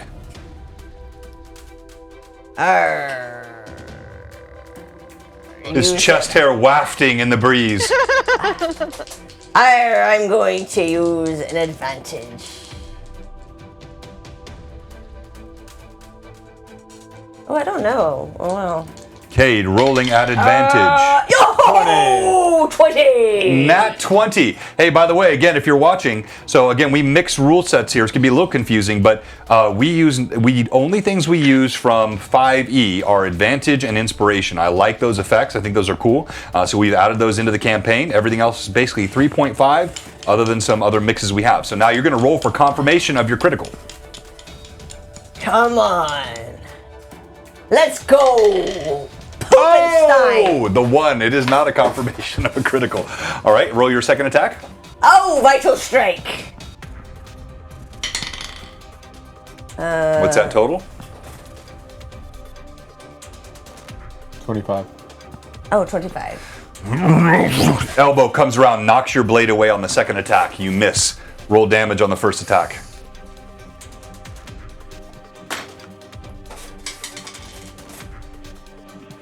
Let's see. The door slams in Cade's face. 20. 20. Oh, 10. 10 Oh, points. don't I get double? No, you missed on your vital No, you missed strike. on the vital strike. That was your first attack. That's right. 10 points of damage. All right, Cade, you slash forward. You catch it right across the thigh. As you hit it, you see no blood comes out. It just separates cleanly. It's disgusting the way the flesh just opens, pallid. No blood, nothing. The creature lunges toward, let's see, it has equal shots at Irda. It ran right through Ixen. Irda, Cade, and Solomon. It attacks Irda. It takes two massive arms. It thumps down. It's actually got on one hand a fist. It's holding a human-sized two-handed scythe in one hand. So a fist punches. The scythe comes down. And I'm sitting at a 28 right A now. 28. The fist, boom, smacks against you hit your armor, and your mithril mithril chain underneath your shirt just absorbs the blow. You take no damage. The second one, it pierces. It strikes through against your arm right below the shirt. You take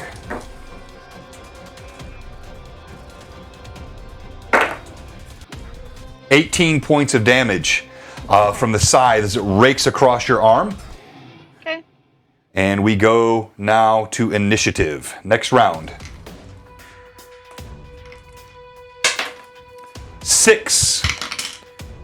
That's a 3. And the golem attacks Irda again. It hammers down twice. And as he does that, I'm just gonna with my rage going. I don't know if it scared him, but it scared me. All right. And the first blow just misses. You duck underneath it. The scythe comes down, and again it rakes through. This time it catches you right on the neck, kind of bites into your flesh. You take 26 points of damage from this blow. What? It bites deeply into your neck. And initiative, we go in order of your initiative bonus. I've forgotten with this group. It is Solomon, Me and Kate, then and Irda. Nixon. All right, so let's go Solomon. I am going to use my challenge feat, which gives extra damage on. Extra damage whenever the attacks made against a target of your challenge land, and it's equal to the Cavalier's level, so +7. Well, no, hold on. So Solomon, this is Blue Box. You know how this works. You don't just tell me you use your challenge feat. I need you to challenge. Demon, it is time for you to die. Okay, that gets your base +7. If it's really good, you get more than that. All right, roll to hit. Alright, and then for my first attack, a 26 to hit. That is a hit. And the damage for that one is 20. All right, your blade slams into his side. Same thing you saw. Or no, 27. 27? I got the bonus 7 points. Nice strike. Your blade bites deeply into the side. You feel it crunches into rib. Again, as I described to Cade, there's no blood. Flesh opens. You see bones. The bones are at odd angles. They don't even match normal physiology. As it splits open, you see what looks like part of a goat's head sticking out of the side of the creature, kind of tucked into an odd spot. Irda. I still have my Oh, sorry. Go ahead. Yeah. And that one is a 22 to hit. And so your second blow, it strikes the creature. It has a bit of what looks like a kind of almost like a turtle shell on one shoulder as a piece of armor. You hit it, and it bounces off, doing no damage. Cade. I attack. Let's go. Oh, that's poopy. Your first attack, it knocks away easily. Do I have another Vital Strike, or do you get only one? No, only one per combat. Oh, this is not good. Slice and dice, Pat 66. Come on, 20. Oh, wait. Toad, nope. Okay, both of your blows are knocked away. Irda. Alright, so I am going to strike at him with my axe. Very not happy right now. Let's see what I can do here. That's a 24 on the All right, your axe, as you swing it forward, it takes one hand and it grabs the axe for a moment. You're able to wrench it free, but you do not hit. Okay, I'm gonna use advantage on my second attack. Okay? Hold on. There. That's 26. That just hits. Whew, okay. So that's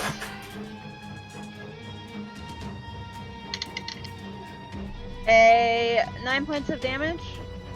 All right, your blade bites deeply into its flesh. And using my swift action, I'm going to continue playing my raging song, and I'm actually going to,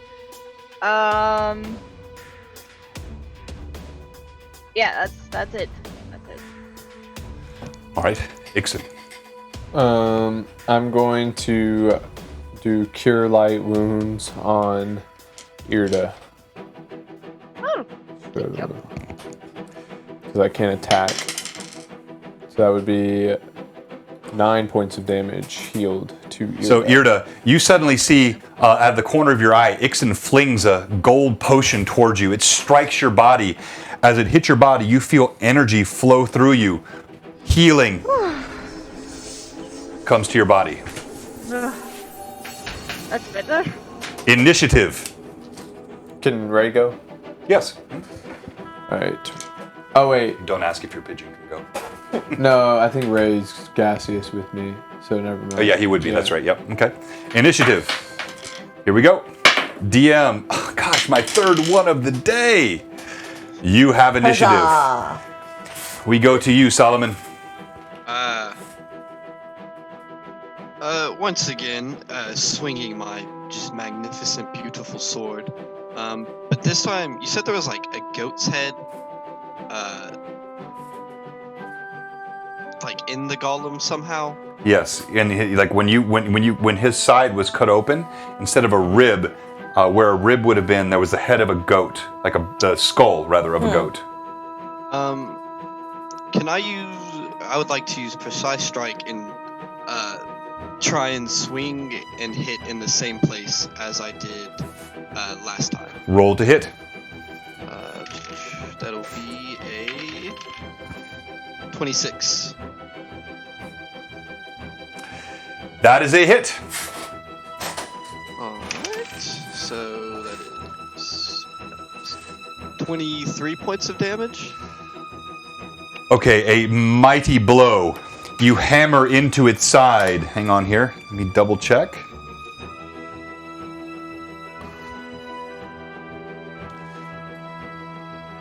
Solomon, Yes. describe it for me. So, as I lift my sword over my head, and as I come down through that spot that I already cleaved, it just goes through like butter. So if I may, I'm going to embellish a bit. It doesn't go quite through like butter, because butter does not have a serrated edge like your blade does. As you hit, it just rivets through the body. You feel a piece of spine on the edge of the blade. You yank it out, and the creature falls over, slumps to the ground. Huzzah, Very Solomon! nice. Okay.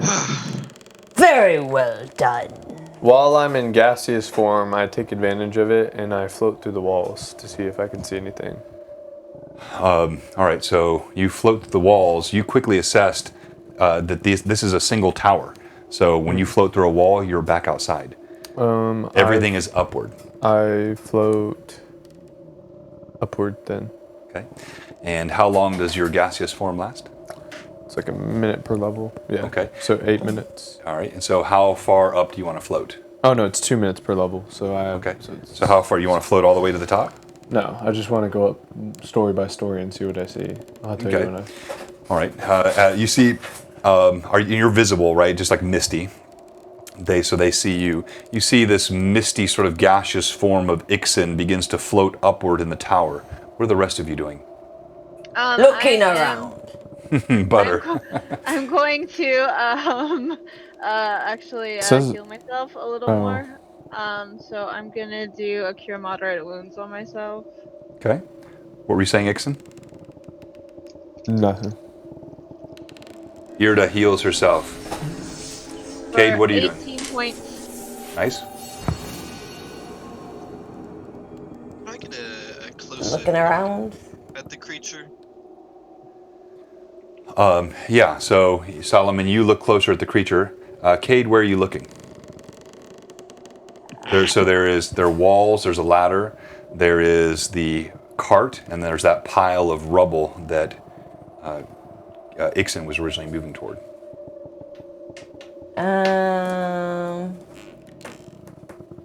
I'll look at the pile of rubble with my sword. Bring it out. All right, Cade moves forward. All right, Cade, as you touch the rubble with your sword, you pull away a couple pieces of cloth. Go ahead and roll d20 for me and add your perception check, please. 21. You see a moldy leather sack. I pick it up. All right, you're picking up the sack. Solomon, as you're looking at the creature, you see it has 3 carved pumpkins on its hip. But as you look closer, no, those are not pumpkins. Those are human heads that have been carved in the same way you might carve a pumpkin. Their jaws cut with some kind of serrated blade in this macabre-looking visage. They dangle from its pouch. Nothing else besides the scythe that it was holding. I take the scythe. Okay, you pull the scythe off its body. Ixen, remind me again what you're doing. Floating up. So you're now about 40 feet up. You see the winding staircase. It looks in several places. It's structurally sound, but tenuous at best. Like you couldn't hold a lot of weight. You can just kind of see by looking at it. And there are bells that are now about 80 feet above you. No, about 60 feet above you, rather. I'm gonna drink an invisibility potion as well, so I become completely invisible, and I'm gonna go all the way up to the top. I'm just thinking here. I should know this as long as I've played. Can a gaseous character pull an invisibility potion out and consume it while gaseous? That's a physical potion. If anybody on the stream knows, by rule set, I'm open to some help here because I want to do this fairly. I'm going to say we'll give the stream a minute. I think this is going to be very similar to how I treat Ethereal for the character in our other campaign. I'm going to say when you're in that gaseous form, you cannot. So if you were to do that in reverse Stove order... said absolutely. Stoves, you know this? You in this rule set, or you just... Stove's not an old school player. I want to make sure he knows for sure. We'll wait for a second. Because if I'm adjudicating it as a DM, but I won't override the rules here, I don't feel strongly about this. I would say a gaseous formed player could not pull a potion out and consume it. You're in gaseous form. You can either grab the potion, nor do you have a physical gullet to consume it. So it gets gas and gas and I gas. shouldn't have been able to heal her either. I thought you did that. Oh, you did that while you were gaseous. Yeah, you're right. You shouldn't have been able to. So should I take those hit points away then? No, I mean, because we ran it, that's a DM mistake. Okay. So I'm going to say, but in general, when you're gaseous, yeah, that's what I thought, so thank you. When you're gaseous, it's just like being ethereal. You cannot interact physically with objects, including objects on your own person. All right, I'm gonna just keep floating up then. Okay, you're getting closer and closer. Roll D20 for me, add your perception.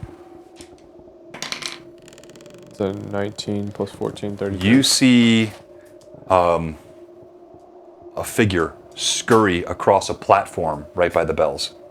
Do I see what it looked like? It looked humanoid from this distance. That's all you could tell. It was warm. How big? Humanoid. It was like human size, like a man-sized figure that scuttered across. I float back down. All right, Ixon floats back down.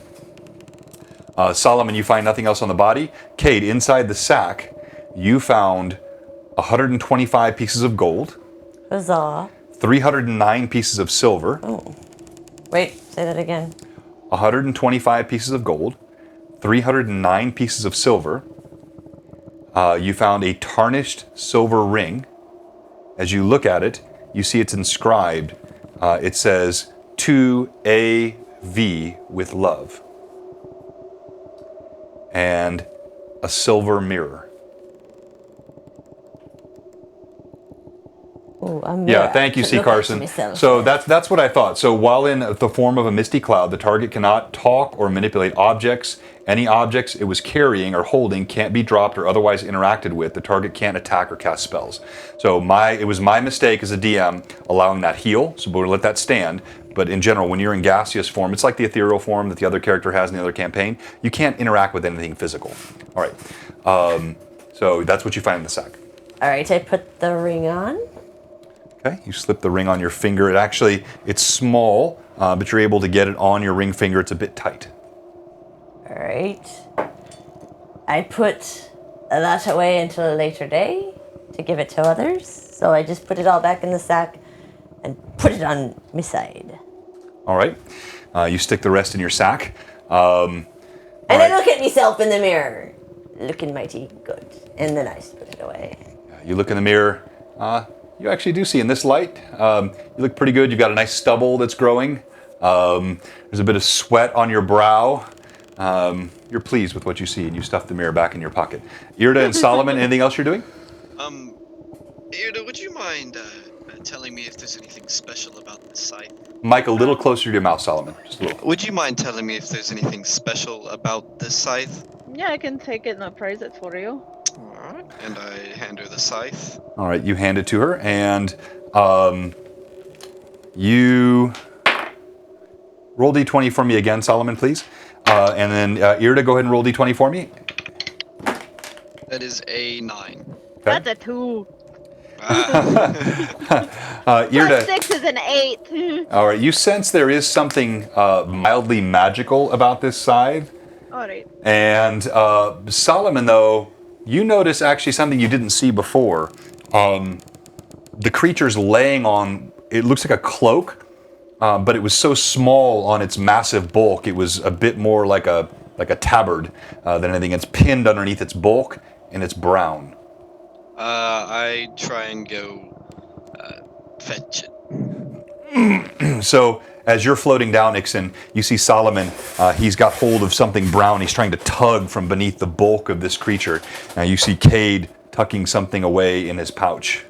Solomon, would you like some assistance with that what you're doing? That would be absolutely lovely. Yes, please. Okay, so I will kind of see if I can use some of my leverage to help him get this whatever he's So pulling out. no need to roll between the two of you. Yep. Thank you, Pat66. Confirming. Yeah, so 5e, same as 3.5, consistent for all versions. That's what I thought. All right, so you pull the robe, whatever it is underneath. It's a cloak, actually, as you pull it out. And you notice it's not ripped. It's a bit soiled, but it's very finely woven. And there's some silver stitching in the hem. I throw it on. And The silver matches nicely with your armor. thank you. It's very shiny. I feel like it fits the motif. Alright? All right, as Solomon throws the cloak around him, all of you notice this at the same time. He seems to almost grow dimmer. It covers his armor, and you have to, like, if you didn't know exactly where he was standing, you would have had to double take to see him. Is it a... Can I try to identify it? Yes, you can. Roll. Is it like a chameleon cloak? 28. You have seen these before. This is a cloak of the elves, or a cloak of elven kind, if you will. That's so cool! It's a cloak of the elven kind. And gives you certain camouflage qualities. It's a bit of Interesting. elven bits around here lately. That's awesome. Okay, so Ixon has floated back down from above. Solomon, I do remember that fairly recently, you had obtained another sword, and I was possibly wondering if I could give it a try. You've been carrying it around with you, the one you got from Alden Foxglove's house? Me? Yes. The dagger? No, there was a sword that you got. Sure. It was it was when you were not there. It was I believe the other player had picked that up. Oh. Right. Okay, so hang on. Let me go back to there real quick. And was that in the final combat with Yeah, I believe it was the one that Aldrin Foxglove? Yeah, that's what I thought. Okay, thank you. And so, hang on here 1 second. I'm almost there.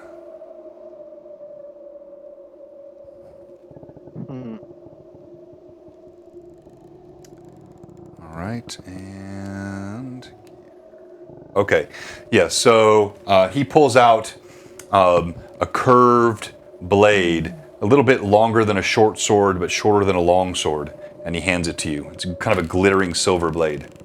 And I'm gonna take it and I'm just gonna feel it, check the balance, see if it feels like something it would be comfortable for me to use. Yeah, it's quite well balanced.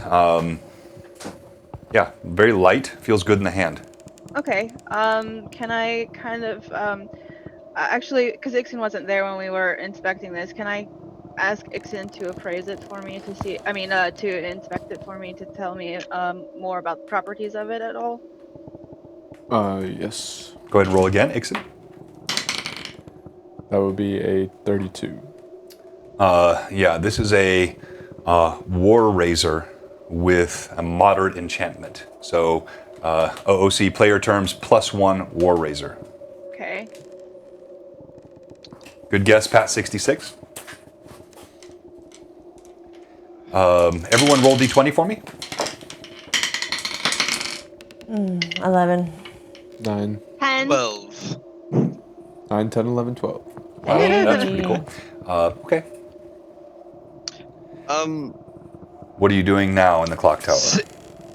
Since Ixon, similar thing. Since Ixon was up there, like floating above when I found the scythe, can I ask him to appraise it?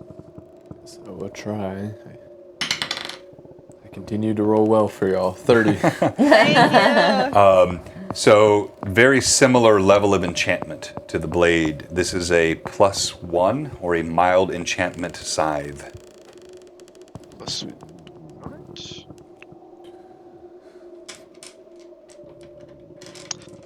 Can I walk? I want to go inspect the ladder and see, just kind of like shake it to make sure it's sturdy, I guess. Okay. Yeah, so Just the first few rungs. yeah, you move up to the ladder. No, it's not attached. It's not a fix. So when you shake it, it kind of pulls away from the wall. But not only is it sturdy, it looks like it's something that's been recently used. This is not part of the original tower structure. Someone has put this here relatively recently.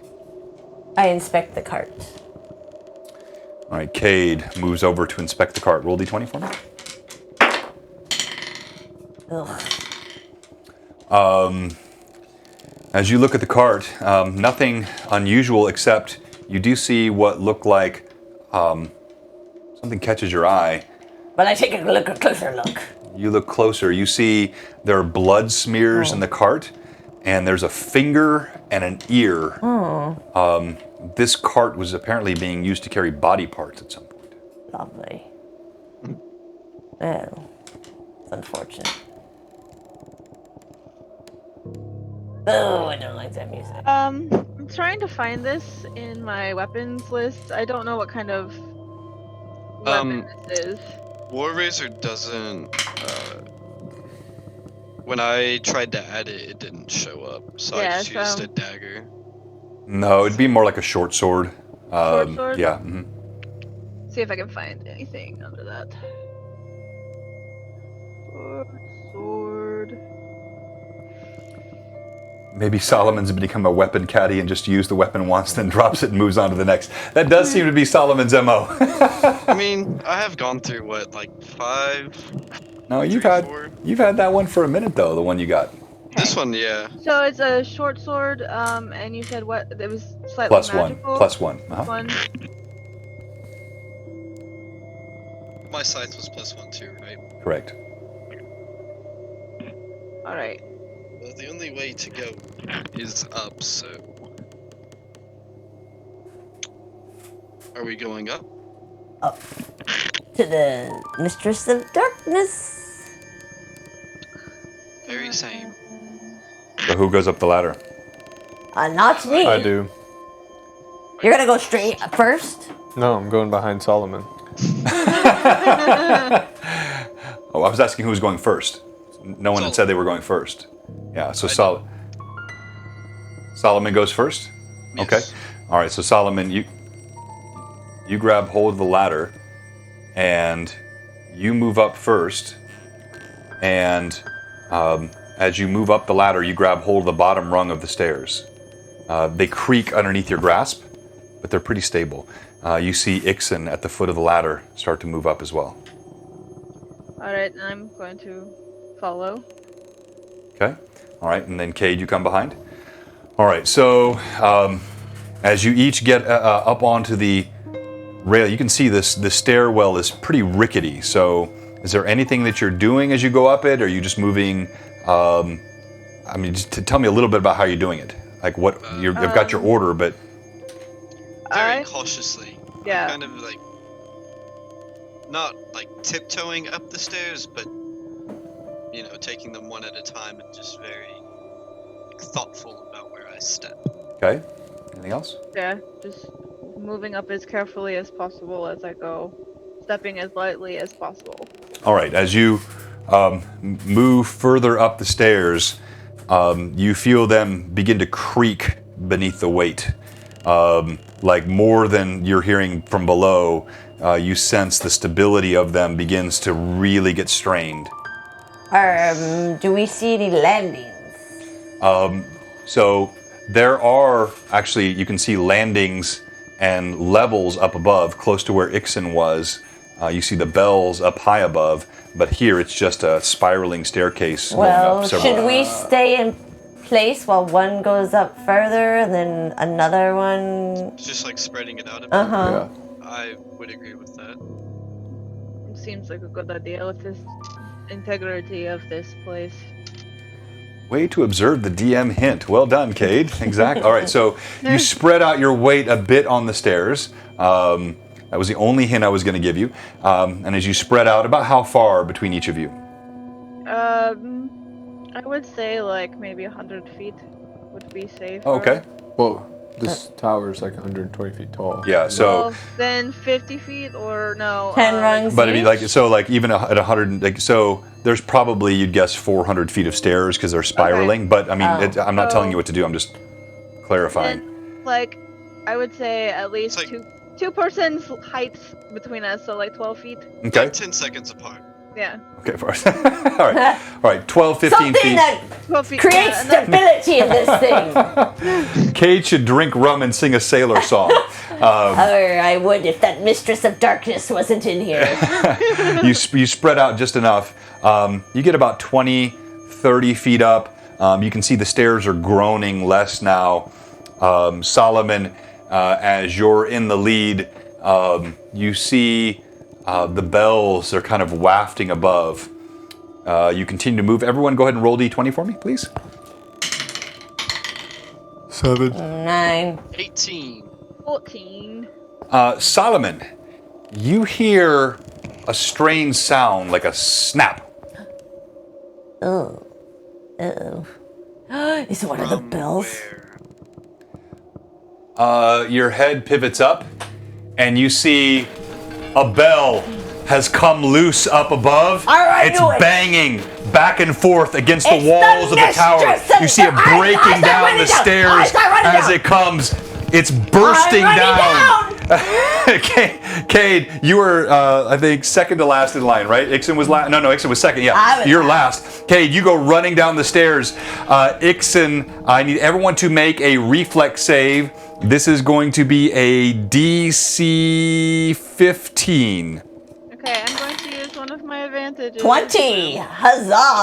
I'm getting Wasted. low. I'm getting low on It advantage. clangers down as it does so. The sound is almost overwhelming. All right, that's 18. all right. 18, 20. 23. 23. Okay, all right. So all of you lean against the wall. You cling to the stairs. The bell clatters. It hits the opposite side of the wall where you're at. It comes right underneath you. Dust filters down from above. You see bits of the stairs falling. It comes and hits the ground. Thunk with a final loud reverberation of the bell. Dust motes settle down. You're about 40 feet up on the stairs, and you see chunks of the stairs are now broken up above. Well, this is a conundrum. Well, she knows we're here. Slightly. Run, you fools! I go back down to the room. You do? So Cade had started running, so Cade continues down, or? Well, let's make things a little more difficult. I say we regroup. It sounds I like think- a good idea. I think I'm going to have to agree with Cade. Huzzah! I agree. This is getting a little too perilous. Either way, we tried to attempt getting up the top of this tower, so... This mistress does not play games. No. Cade Not at zoom. all. Ibisato said Cade zoom. Alright, so, yeah, I will start heading back. All right, so you all head back down the stairs? Everyone agree with this? Yes. Huzzah! Okay. All right, so you move back down the stairway. Platform jumping game now. Yeah, you get about 10 feet down, and you see You're about 30 feet from the ground, and the stairs have broken away. The bell struck on this side and broke the stairs away. Is there anything that I can see visibly that I could possibly tie my rope to? I mean, the stairs that you're on now. Okay, that's what I want to do then. I want to tie my rope because it's a full 50-foot rope and then drop it down so that we can just climb down the rope to the ground. All right, so you see Irda fastens her rope. The stairs you're on now are creaking. You're a bit closer than the distance you wanted to be from each other because the chunks of stairs are lower. You quickly tie your rope and it dangles down. It hits the floor below. And I'm gonna do it in such a way that like it's knotted, but I can like loosen it once everyone's down, and I can get the rope in the back. Okay, all right. The rope is now dangling down onto the ground. All right, so I'm gonna start climbing down my rope. Castlevania, Prince of Persia, yes, good platformers. All right, Irda shuffles down the rope. I follow when she's on. I follow. All right. Soon, in moments, everyone's down on the ground. And then I just kind of give it a proper and loosen the top of the rope so that I can catch it and put it back up. The rope flaps down to you and lands on the ground next to you. All right, wind it up. All right, well, that was more excitement than I expected all at once. I don't like this Mistress of Darkness, and I think she knows we're here, and we killed her giant. So...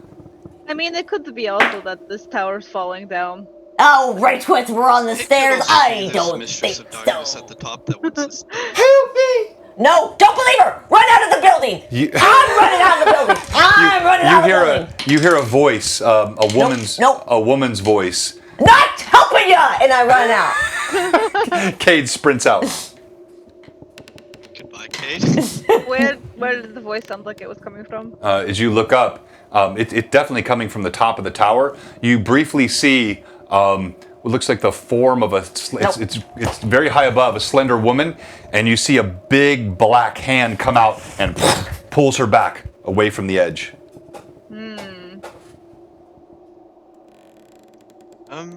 I don't know that we can get to her to help her. I don't think we can.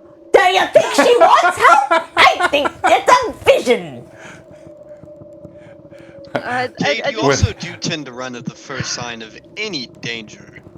Evil danger? I don't like evil danger. Evil danger. I don't mind bar fights. I don't like these fights. There's a difference. I cannot think of a good way to get up there and safely get her back down in any possible way. It's just nothing. I don't think she needs help. I think it's just somebody casting because they know we'll save her. We'll save the helpless woman. Well, you're outside, Cade. You ran outside. Ah, dang it. So what am I doing outside? Yes. Either way, if it's her or if it's not her, we still have to go up there And that's where the problem lies, is the fact that how do we get up there and not break a neck trying to save somebody? I go and peek back in the door. Yes, kid. What are y'all doing still inside? No, you make a good point. We should probably not stay in here with this falling down around our heads. So I don't think so. I believe at this time I have the smarts of the group, so follow me outside. I'm going to head towards the door and go. All right. So go ahead. We could come back tomorrow, and I could have proper spells. Alright. And I say we have somebody watch tonight for the winged creature coming out of the tower. I could have the proper spells memorized so that we could, the proper potions brewed so that we could scale these walls without harm. I think that's what we'll have to do. Wait a minute. This is a big city, isn't it? Yes. What if somebody has a big giant crossbow? Like a... Oh, what are those things called? Ballista? Trebuchet. Ah! Ballista. Something with a big bow. It's like a oversized crossbow. It's a Way gigantic oversized. crossbow. I would imagine the only people that might have that are like the guard, like the What serious guard. if And I don't know if we they'd be could okay with shooting towers with ballista, within the city. the top of the tower with fire and we blow it up? We can take the top of the tower off. I'm not going up there. Possibly kill everybody in the surrounding area. Ixon already had the whole blow up the idea tower, Cade. I don't. Just take off the top. But where is the top going to go when you blow it up? We'll tell everybody to move out.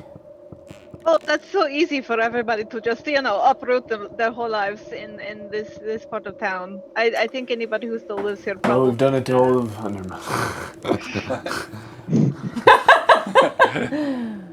I think anybody who lives near this very treacherous tower doesn't do it by. Do they really care about their lives anyway if they're already living here? No. I don't know. Why would they live under this tower? Because they have no choice. Place to live, Cade? But it's got that evil woman. They probably don't know that it has an evil woman in there. They're just like, oh, it's a creepy abandoned clock tower that people occasionally die in. Yeah, Cade is. Well, they actually walked to the door, or at least Irda did. I've walked out of. Is everyone outside now, or anyone still inside the tower? Okay, everyone's outside the tower. Maybe we should just start kind of walking. What if Maybe we should go back to the tavern. we could warn the people in the surrounding area, and if they leave, they leave. I just don't want to run the risk of killing a bunch of innocent people. Or we cannot blow up a tower in this giant city. Because there are only 4 of us. What if we just... What if we just go without Kate at this point? Honestly. She wants to, if he... You wanted to blow up the whole thing. I just want to take off the top of the piece. A piece of the top. If you don't even want to go up to the top of the tower after you've faced a Kraken, apparently, after you've captained ships on the high seas and faced monsters, you're scared of a little scream from a girl. If you don't want to come with us, that is fine. I would prefer to not have the little nagging voice of a want-to-be pirate in the back of my ear. So, ooh, shots fired. Well then I think I'll let you go and fight the evil woman, because I've actually seen mistresses of evil walking across the ocean in the middle of the night. And you know what? It scared the pee out of me, so...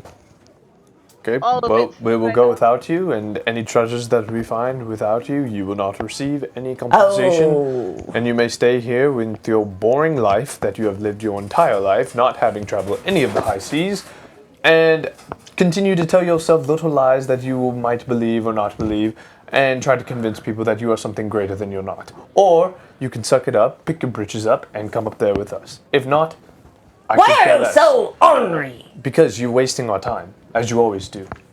You're such an unlikable fella. I don't want you on my ship. I only want pleasing if you had one, people who I make wouldn't want me to be in the laugh.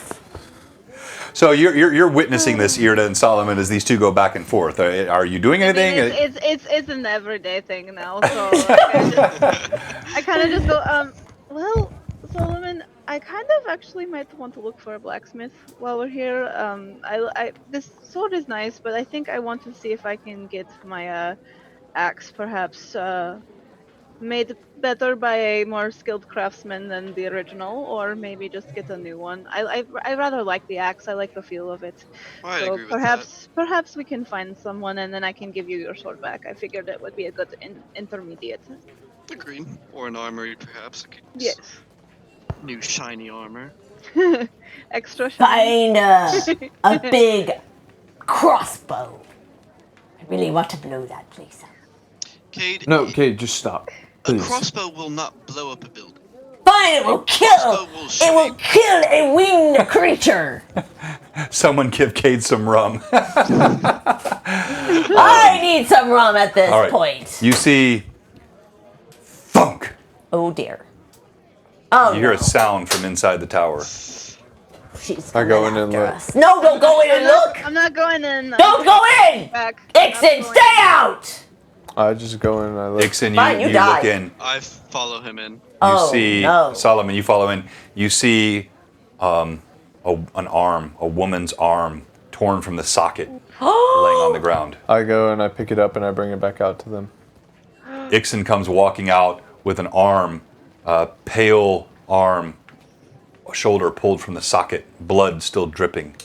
This is why we Holy should mother have of gone- myself! What is going on? This is why we should have gone with my first idea, and we have wasted time here. And Oh, I now thought it was just a vision. It's not. an innocent woman is probably losing body parts by the second. So Oh, I dear. suggest we make I a was move wrong.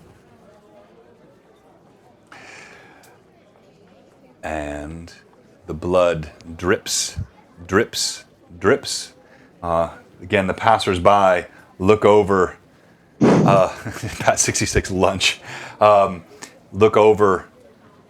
The tower looms above in the shadow, the smoke of 100 chimneys wafting upward. The party bickers back and forth. And with that, we close tonight. Our least dramatic cliffhanger ever as the party bickers in the shadow of the Shadow Tower. Well, we are holding an arm of a woman. It's not too undramatic. All right. Well, thank you so much, everyone, and thanks for joining today. It's always time for our stream MVP at the end of each session, and an interesting session today. Always takes different turns than I expected, even from the beginning. Cade and Ixon, arguing at the alleyway, and then Ixon assuming the form of a feral cat and partially devouring. Just not stuff you ever think is going to happen as a DM, and I love that about D&D. It's the fun part of it. So we're going to go ahead and go around the room quickly. We're going to do a raid in a second, but we want to have each player tell us why you think you should be stream MVP today. And today we're going to start on this side with Cade. Oh dear, I haven't had time to think. Okay. Well, I think I deserve... We didn't do much this time, together as a group. But I did have good ideas. Yes, I did. No filibustering. Don't get in my spot. Cade was the smarter one, said Pat 66. That's why I'm for and I need your vote. Because I do think the staircase, everybody's wobbling. I heard the hint, and... I think everyone heard that hint. You were just the first to say it. Oh no! I know what I said! And then, I still am believing you froze, sir. I know. Yes. I still am on a kick that we should watch for the winged creature. And I think I'm right on this. So, for that... And I'm not a scaredy cat, I just don't like evil. I can beat any kraken, I just don't like evil women. All right, my So, turn. there you go. All right, we go Ixon. I dealt with the Omen Mance in an appropriate manner. Ended up two-piecing him with Mr. Solomon. And I think the fire was a good element to it. Then I quickly came up with the idea first to devour him, then I realized that was a little bit too much strain on me, so I ended up just A bit disgusting. framing it to make it look like it was an attack of some sort of creature. Smart ideas. And then I offered the first idea of us scaling the outside since it's already leaning and there are lots of holes. We could have done it, and two of us could have done it effortlessly with gaseous form and flight. And we could have done invisibility, in which we were invisible as well. Perhaps snuck up top on them. Party denied my idea. Look where we've ended up. And then also the quick thinking of drinking the gaseous form when the big monster was on me to avoid that. And then Run away. run away. Run away, run away. And then the altercation with Cade, in which she didn't really have a comeback. I am not Which a woman. she I am didn't- not a woman. We'll quit acting like one. And then which... Stop being a sexist moron. Wow. Oh, yes. All right, let's move on. These are supposed to be 30-second snippets. Let's go to Irda. I guess because I am continuing my very best as most as possible. impossible to try to be the moral compass of the party. It's not always successful. So actually, I'm trying real hard. we go in order. So you're 1, you're Oh. 2, Ixen today, you're Oh, 2. no, I'm 1. Irda, you're 3. Oh no! All right. So I think I Irda used to be appealed. 4. You messed me up. I'm 1. Vote 1. Arr! All right, and then Solomon, tell us why you should be. Oh, I wasn't. Oh, sorry. Go ahead, Irda. Go ahead, finish. That and for helping Ray's attempt to get up the tower with my the Song of Strength to help kind of bolster him and inspire him to be able to be successful. Poor little Ray. Yep. That was nice. All right, Solomon. I quickly and efficiently but eliminated Omen Mons once he became a threat. And I did the same with the Golem. So, back to my normal routine of being very good at killing things again. Okay, all right, well done. Vote So he 1 cites for his Rum. combat prowess. All right, so you have a 1 Vote if it's 1 Cade. for You have a Rum. 2 if it's Ixen, a 3 if it's Irda, a 4 if it's Solomon, and we'll give a few moments here. All right, so we have 1 for Irda. We have 1 for Solomon. Hey. We have 1 for Cade up above. Oh, no, Cade. So Oh, Pat, thank I've got you, 2. Pat. Arr. But Pat said then Irda, one One for for Cade. you, Oh, what? he's going for Cade. He That's switched. right, Okay, aye. all right.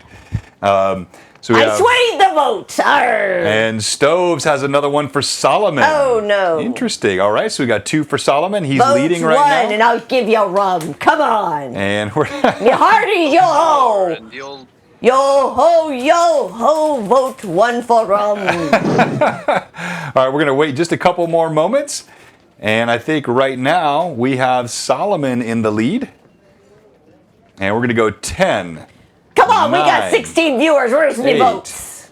7, 6, Vote. 5, Oh no, 4. Solomon got another one. 3. Oh, that's 3 for Solomon Oh, too, because hi, he had to piece listen of to others, toast. and he You killed. scallywag. You turncoat. And with that. Oh no. Oh, D&D player 888. Didn't even know you were in. It's a Thanks for being with us. landslide. And let's give a hand to Solomon. He's today's stream MVP.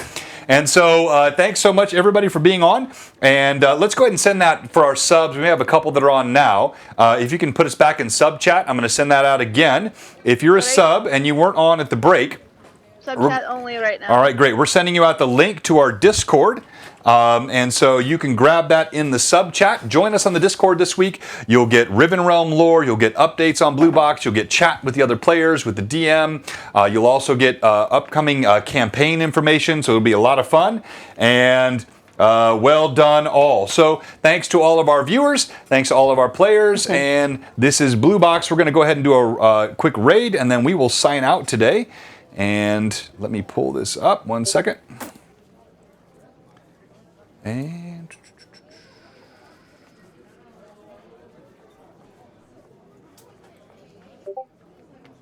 thank you. How did the audio sound to our remote players today overall? Did you have any freezes, Solomon? Were you able to hear?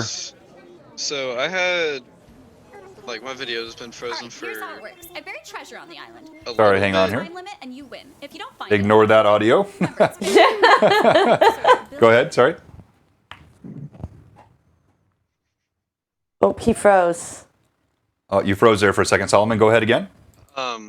So it was fine until the break, and then like around the break, it kind of started to freeze a bit. Okay. All right, And then the audio froze a few times, but that was it. All right, good. Pat 66 sounded good even on the road. That's very good. Oh, we didn't get a blustering barnacle insult from Cade. That would be nice to get. Let's see here. Any of these folks I know? Let's go. I've seen these guys post. Let's give them a little raid here. All right, we're raiding Dice of the Beholder, and that raid's going to kick off in a second. Thank you so much again for all of our remote folks that helped us with the audio today. And we are raiding now.